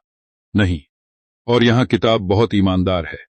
वह कहती है, सोच, भावना और व्यवहार तीनों बदलने पड़ते हैं। आप दिन भर तनाव में रहें और रात को 5 मिनट शांति करें, शरीर कंफ्यूज हो जाएगा, और कंफ्यूज शरीर बदलता नहीं। अब यह किरदार नहीं है, यह आप हैं। आपने भी कभी थोड़ा सा ध्यान करके कहा है, देखा कुछ नहीं हुआ, लेकिन बाकी समय वही जीवन जीते रहे, और फिर कहा यह सब काम नहीं करता। डॉ डिस्पेंजा यहां एक और सच्चाई दिखाते हैं। जब आप सच में बदलना शुरू करते हैं तो शरीर पहले और ज्यादा थक सकता है, क्योंकि वह पुरानी केमिकल आदत छोड़ रहा होता है। और ज्यादातर लोग यहीं डर जाते हैं। वे कहते हैं, शायद मैं गलत कर रहा हूं, और वापस पुराने में चले जाते हैं। ये बात सुनना अच्छा नहीं लगेगा, लेकिन किताब साफ कहती है रिलीफ और हीलिंग एक जैसी चीज नहीं है। रिलीफ जल्दी मिलता है, हीलिंग में समय लगता है और शरीर समय मांगता है। अब खुद से पूछिए, क्या आप अपने शरीर को सिर्फ तब याद करते हैं जब वह दर्द देता है, या तब भी जब वह चुपचाप काम कर रहा है? क्योंकि अगर आप सिर्फ दर्द में जागते हैं तो आप देर से पहुंच रहे हैं। डॉ डिस्पेंजा यहां आखिरी चेतावनी देते हैं। वे कहते हैं, अगर आप शरीर को दुश्मन मानते रहे तो आप खुद से लड़ते रहेंगे, लेकिन अगर आप शरीर को संदेशवाहक मान लें तो खेल बदल जाता है। और अब सवाल यह नहीं है कि शरीर क्या दिखा रहा है, सवाल यह है, आप सुन रहे हैं या नहीं? क्योंकि अगर आप अभी भी संकेतों को टाल रहे हैं, थकान को नॉर्मल मान रहे हैं, तनाव को आदत, तो एक बात आपको सुननी ही पड़ेगी, शरीर तब तक बोलता रहेगा जब तक आप समझना शुरू नहीं करते। और यहीं से अगला सबसे निर्णायक मोड शुरू होता है। अब यहां से बात उस जगह पहुंचती है जहां ज्यादातर लोग सच में डर जाते हैं। क्योंकि अगर आपने यह मान लिया कि शरीर सिर्फ मैसेज दे रहा है, सजा नहीं दे रहा, कि बीमारी भी एक फीडबैक है, तो अब अगला सवाल बहुत सीधा और बहुत असहज हो जाता है। अगर मैं सुनना शुरू कर दूं तो क्या मेरी पूरी जिंदगी बदलनी पड़ेगी? सच बताऊं, यही सवाल लोगों को रोक देता है। क्योंकि सुनना मतलब है कुछ छोड़ना, कुछ आदतें, कुछ रिश्ते, कुछ रूटीन, कुछ पहचान। और शरीर सिर्फ दर्द से नहीं डरता, वह बदलाव से डरता है। इसलिए जैसे ही आप सच में सुनने लगते हैं, शरीर नए तरीके से डर पैदा करता है। शक, भ्रम, थकान, यह सब बहुत ज्यादा है वाली भावना। यह बात सुनना अच्छा नहीं लगेगा, लेकिन किताब साफ कहती है, ज्यादातर लोग सच इसलिए नहीं सुनते क्योंकि उन्हें पता है कि सुनने के बाद वे अनसुना नहीं कर पाएंगे। और वही असली डर है। किताब में एक लाइन आती है जो बहुत शांति से कही गई है, लेकिन अंदर से बहुत भारी है। When you become conscious, you lose the luxury of unconscious living। जरा रुकिए, लेखक यह क्यों कह रहा है? क्योंकि जब आप अनजाने में जीते हैं तो गलती भी आसान होती है। आप कह सकते हैं पता नहीं था, लेकिन जब आप जान जाते हैं तो हर रिएक्शन, हर चुनाव आपकी आंखों के सामने होता है। यह लाइन खतरनाक इसलिए है क्योंकि इसके बाद आप आराम से खुद को धोखा नहीं दे सकते। अब आप सोच रहे होंगे, तो क्या जागरूक होना मतलब हर पल सतर्क रहना, थक जाना? नहीं। लेकिन शुरुआत में ऐसा लगता है, क्योंकि आप पहली बार देख रहे होते हैं कि आप कितनी बार अपने खिलाफ जाते हैं। और यह देखना थकाने वाला है। लेकिन यह थकान पुरानी थकान से अलग है। यह साफ करने वाली थकान है। यह सिर्फ कहानी नहीं, यह आप हैं। आपने भी कभी कुछ समय खुद को सच में देखा है और फिर कहा, है भूत हो गया। अब नहीं, क्योंकि खुद को देखना आरामदायक नहीं होता। लेकिन किताब कहती है यही वह स्टेज है जहां ज्यादातर लोग वापस पुराने में भाग जाते हैं। यही लोग वीडियो बंद कर देते हैं, क्योंकि यहां कोई प्रेरणा नहीं है, यहां सिर्फ ईमानदारी है। और ईमानदारी शरीर को नंगी कर देती है। डॉ डिस्पेंजा बताते हैं कि इस स्टेज पर एक बहुत अजीब चीज होती है। आपको पुराने पैटर्न दिखने लगते हैं, लेकिन वे आपको तुरंत कंट्रोल नहीं करते। आप उन्हें देखते हैं, लेकिन उनमें कूदते नहीं। और यही सबसे असहज जगह है, क्योंकि आप न पुराने हैं न नए, बस बीच में। यह लाइन आपको थोड़ा असहज करेगी, the void is where transformation incubates. लेखक यह इसलिए कह रहा है क्योंकि बदलाव शोर में नहीं होता, वह उस खालीपन में होता है जहां कुछ भी तय नहीं है। और शरीर इस खालीपन से नफरत करता है, क्योंकि यहां कोई पहचान नहीं है, कोई कहानी नहीं है।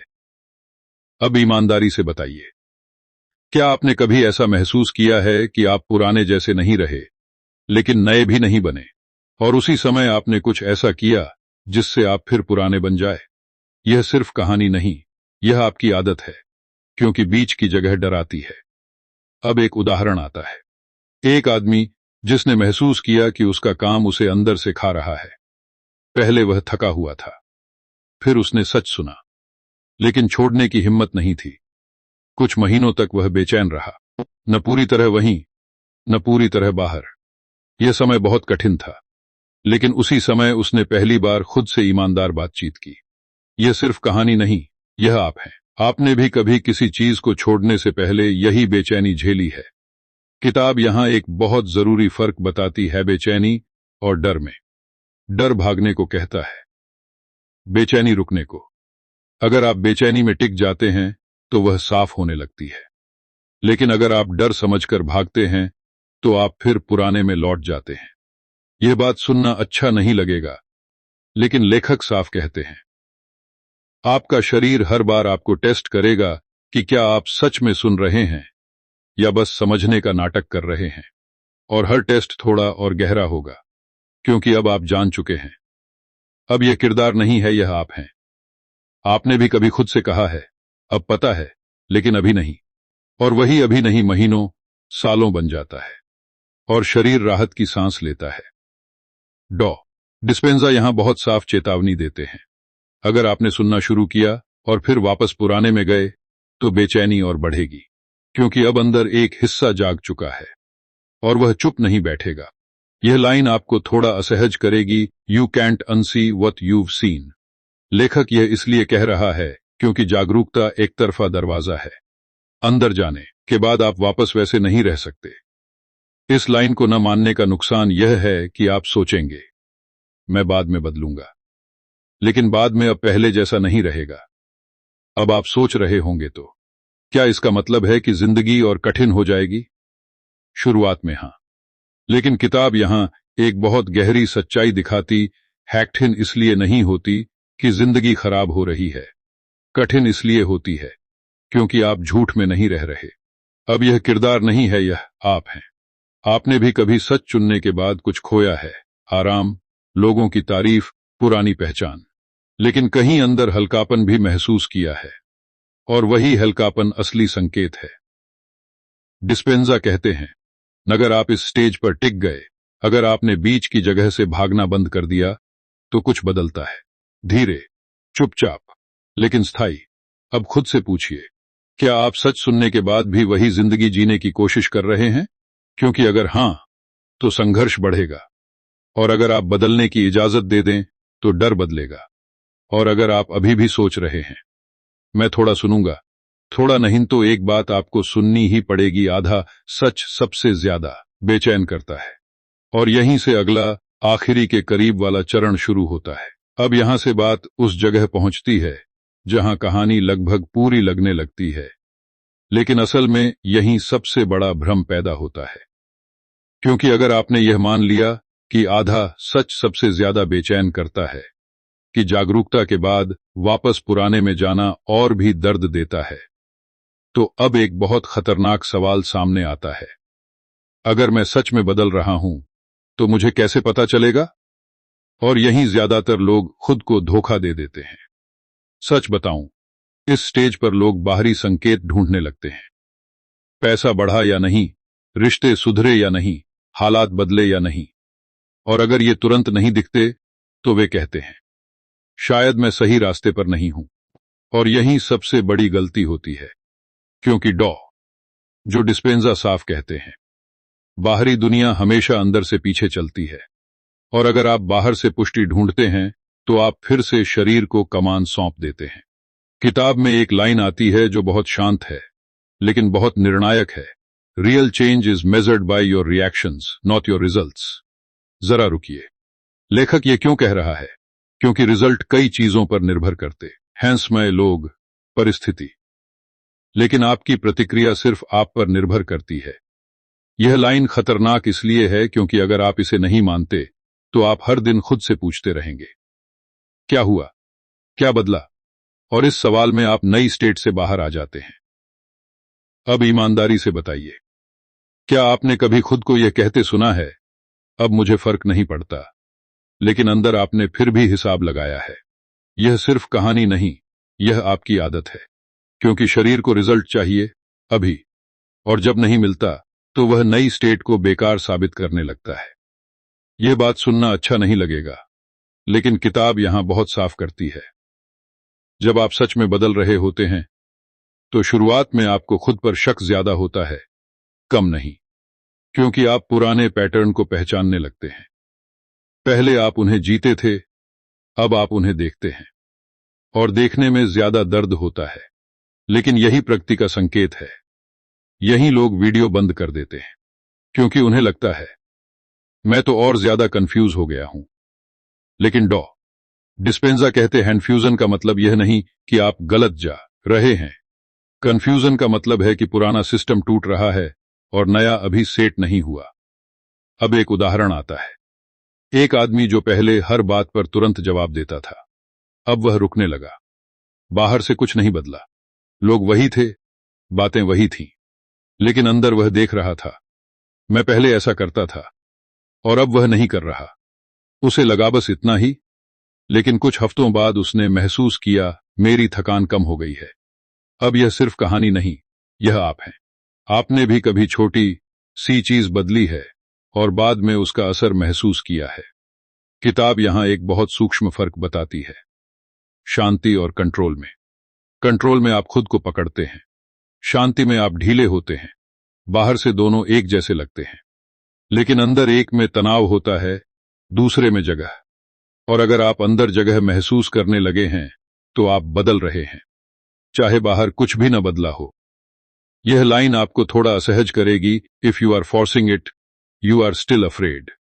लेखक यह इसलिए कह रहा है क्योंकि जब आप ज्यादा कोशिश करते हैं तो असल में आप डर से चल रहे होते हैं, डर कि कहीं यह सब बेकार न हो जाए। इस लाइन को न मानने का नुकसान यह है कि आप बदलाव को भी मेहनत बना लेते हैं, और मेहनत शरीर को पसंद नहीं आती। अब यह किरदार नहीं है, यह आप हैं। आपने भी कभी खुद को यह कहते सुना है, मैं बहुत मेहनत कर रहा हूं बदलने के लिए, और उसी में आप थक गए हैं क्योंकि आप अभी भी होने की बजाय करने में फंसे हुए हैं। डॉ डिस्पेंजा यहां एक और गहरा संकेत देते हैं। जब आप सच में बदल रहे होते हैं तो आप दूसरों को बदलने की जरूरत कम महसूस करते हैं। पहले आप उन्हें समझाना चाहते थे, ठीक करना चाहते थे, अब आप उन्हें वैसे ही रहने देते हैं। यह उदासीनता नहीं होती, यह स्थिरता होती है, और यह बहुत बड़ा संकेत है। अब ईमानदारी से बताइए, क्या आपने कभी महसूस किया है कि किसी की बात अब पहले जैसी ट्रिगर नहीं करती, और फिर आपने सोचा मैं ठंडा हो गया हूं? यह सिर्फ कहानी नहीं, यह आपकी आदत है हर नई चीज को पुराने शब्दों में समझने की। यह बात सुनना अच्छा नहीं लगेगा, लेकिन किताब कहती है जब आप बदलते हैं तो पुराने मापदंड बेकार हो जाते हैं। आप पुराने पैमाने से नई स्थिति को नापने की कोशिश करते हैं और फिर निराश होते हैं क्योंकि नया अनुभव पुराने फ्रेम में फिट नहीं बैठता। अब एक और असहज सच्चाई आती है। किताब कहती है इस स्टेज पर सबसे बड़ा खतरा है अब काफी हो गया सोचना। क्योंकि जैसे ही आप सोचते हैं कि अब और जरूरत नहीं, वहीं विकास रुक जाता है, और यह रुकना चुपचाप होता है, कोई अलार्म नहीं बजता। यह लाइन आपको थोड़ा असहज करेगी, comfort with progress can stop progress. लेखक यह इसलिए कह रहा है क्योंकि जैसे ही आप अपनी ग्रोथ से संतुष्ट हो जाते हैं, शरीर फिर से आराम की ओर झुक जाता है। इस लाइन को न मानने का नुकसान यह है कि आप वहीं रुक जाते हैं जहां आपको बस और टिकना था। अब यह किरदार नहीं है, यह आप हैं। आपने भी कभी सोचा है अब मैं ठीक हूं, और वहीं आपने अभ्यास ढीला किया है, और कुछ समय बाद वही पुराने पैटर्न लौट आए हैं, और आपने कहा देखा कुछ भी स्थायी नहीं होता। डॉ डिस्पेंजा यहां एक आखिरी तैयारी कराते हैं। वे कहते हैं असली बदलाव तब स्थिर होता है जब आप उसे साबित करने की जरूरत नहीं महसूस करते, जब आप बस जी रहे होते हैं, बिना घोषणा के, बिना तुलना के, बिना जल्दबाजी के। अब खुद से पूछिए, क्या आप बदलने की कोशिश कर रहे हैं या बदलने की उम्मीद कर रहे हैं? क्योंकि उम्मीद बाहर टिकी होती है और बदलाव अंदर। और अगर आप अभी भी किसी संकेत का इंतजार कर रहे हैं, कोई बड़ा सबूत, कोई साफ नतीजा, तो एक बात आपको सुननी ही पड़ेगी, असली सबूत आखिर में आता है, और जो आखिर में आता है वही टिकता है, और यहीं से आखिरी हिस्सा शुरू होता है। अब यहां कोई नई तकनीक नहीं बचेगी, कोई नया कॉन्सेप्ट नहीं, कोई और कैसे करे नहीं। क्योंकि अगर आप यहां तक आए हैं तो सच्चाई यह है कि आपको अब सब समझ में आ चुका है, और यही सबसे खतरनाक जगह होती है, क्योंकि समझ आ जाना और बदल जाना इन दोनों के बीच एक गहरी खाई होती है और ज्यादातर लोग उसी खाई के किनारे खड़े होकर पूरी जिंदगी बिता देते हैं। सच बताऊं, इस आखिरी हिस्से में डॉक्टर जो डिस्पेंसर कोई नया दरवाजा नहीं खोलते, वे बस एक आईना सामने रख देते हैं। और आईना कभी आरामदायक नहीं होता, क्योंकि उसमें कोई कहानी नहीं होती, कोई बहाना नहीं होता, सिर्फ आप होते हैं। किताब में एक लाइन आती है जो सुनने में साधारण है, लेकिन अगर आपने इसे सच में पकड़ लिया तो आप पहले जैसे नहीं रह पाएंगे। You will never be the same person again. लेखक यह इसलिए कह रहा है क्योंकि एक बार जब आप देख लेते हैं कि शरीर आपको कैसे चला रहा था, कैसे आदतें आपकी पहचान बन चुकी थीं, कैसे आप खुद से ही भाग रहे थे, तो फिर अनजाने में लौटना मुमकिन नहीं रहता। यह लाइन खतरनाक इसलिए है क्योंकि इसके बाद आप यह नहीं कह सकते कि मुझे पता नहीं था। अब आप सोच रहे होंगे तो क्या अब जिंदगी आसान हो जाएगी? नहीं, और यही सबसे ईमानदार जवाब है। लेकिन अब जिंदगी झूठी भी नहीं रहेगी। फर्क यही है, पहले आप मुश्किल में थे और खुद को धोखा दे रहे थे। अब आप मुश्किल में होंगे लेकिन जागे हुए होंगे, और जागी हुई मुश्किल हमेशा बेहतर होती है। यह बात सुनना अच्छा नहीं लगेगा, लेकिन किताब साफ कहती है, आपका शरीर कभी पूरी तरह चुप नहीं होगा। वह हमेशा पुराने रास्ते दिखाएगा।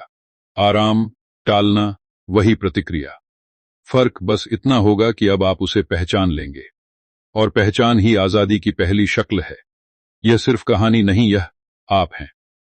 आपने भी कभी महसूस किया है कि अब आप वही गलती करते हुए खुद को देख लेते हैं। पहले आप गिरते थे, अब आप फिसलते हैं, और यह बहुत बड़ा बदलाव है, भले ही दिखता छोटा हो। यही लोग अक्सर सोचते हैं, तो क्या यह लड़ाई कभी खत्म नहीं होगी? किताब यहां बहुत शांत जवाब देती है, लड़ाई खत्म नहीं होती, पहचान बदल जाती है। पहले आप शरीर से लड़ रहे थे, अब आप शरीर को समझ रहे हैं, और समझ में हिंसा नहीं होती। किताब की एक और लाइन है जो बहुत देर तक पीछा नहीं छोड़ती, mastery is not control, it is awareness. लेखक यह इसलिए कह रहा है क्योंकि कंट्रोल थकाता है, अवेयरनेस हल्की होती है। कंट्रोल में आप खुद को पकड़ते हैं, अवेयरनेस में आप खुद को देखते हैं, और जो आप देखते हैं वह धीरे धीरे ढीला पड़ने लगता है। इस लाइन को न मानने का नुकसान यह है कि आप पूरी जिंदगी खुद को कसते रहेंगे और उसे अनुशासन कहेंगे। अब ईमानदारी से बताइए, क्या आप अब भी खुद को पकड़कर चल रहे हैं या कहीं कहीं छोड़ पा रहे हैं? अगर जवाब दूसरा है तो आप बदल चुके हैं, भले ही बाहर कुछ भी न बदला हो। यहां एक बहुत असहज सच्चाई आती है। किताब कहती है, एक दिन ऐसा आएगा जब आप पुरानी प्रतिक्रिया करना चाहेंगे लेकिन कर नहीं पाएंगे। इसलिए नहीं कि आप बहुत अच्छे बन गए हैं, बल्कि इसलिए कि वह अब फिट नहीं बैठती। और उस दिन आपको थोड़ी उदासी भी होगी, क्योंकि आपने एक पुराना मैं खो दिया होगा। यह लाइन आपको थोड़ा असहज करेगी, ग्रोथ इंक्लूड्स ग्रीफ। लेखक यह इसलिए कह रहा है क्योंकि बदलाव में सिर्फ जीत नहीं होती, उसमें विदाई भी होती है। पुराने रोल, पुराने ड्रामे, पुराने बहाने, सब कुछ नहीं जाता, लेकिन बहुत कुछ चला जाता है। और अगर आप उस उदासी को महसूस करने देंगे तो वह भी निकल जाएगी। लेकिन अगर आप उसे दबाएंगे तो शरीर फिर से पकड़ बनाएगा। अब यह किरदार नहीं है, यह आप हैं। आपने भी कभी किसी पुरानी आदत को छोड़कर अजीब सा खालीपन महसूस किया है, और फिर आपने खुद को किसी और चीज से भर लिया है, क्योंकि खालीपन डराता है। लेकिन किताब कहती है वही खालीपन असली जगह है जहां नया टिकता है। डॉ डिस्पेंजा यहां कोई अंत नहीं देते। वे कहते हैं, यह एक रास्ता है, कोई मंजिल नहीं। और यही बात लोगों को परेशान करती है, क्योंकि मन को अंत चाहिए, सर्टिफिकेट चाहिए, मैं अब ठीक हूं वाली मुहर चाहिए। लेकिन जीवन मुहरों से नहीं चलता, वह अभ्यास से चलता है। अब खुद से पूछिए, क्या आप हर दिन थोड़ा ज्यादा सच बोल पा रहे हैं? थोड़ा ज्यादा महसूस कर पा रहे हैं? थोड़ा कम भाग पा रहे हैं? अगर हां, तो आप आगे बढ़ रहे हैं, चाहे दुनिया कुछ भी कहे। यह बात सुनना अच्छा नहीं लगेगा, लेकिन किताब आखिर में एक बहुत कठोर सच्चाई छोड़ देती है। आप फिर भी कभी कभी पुराने बनेंगे, और यह फेलियर नहीं होगा, यह मानव होना होगा। फर्क बस इतना होगा कि अब आप वहीं रुकेंगे नहीं। और अब आखिरी सवाल, जिसे टालना सबसे आसान है लेकिन जरूरी सबसे ज्यादा। अगर आज आप वही जीवन जी रहे हैं, वही प्रतिक्रिया, वही डर, वही टालना, तो यह इसलिए नहीं कि आप नहीं बदल सकते। यह इसलिए है क्योंकि आप बदलना चुन नहीं रहे। क्योंकि सच यह है, आप अपने शरीर के गुलाम नहीं थे। आपने बस कभी आजादी की पूरी जिम्मेदारी ली ही नहीं। और अब जब आपने यह पढ़ लिया है, यह सुना है, यह समझ लिया है, तो आप यह नहीं कह सकते कि आपको पता नहीं था। अब सवाल यह नहीं है कि किताब खत्म हो गई। सवाल यह है, क्या आप वही रहेंगे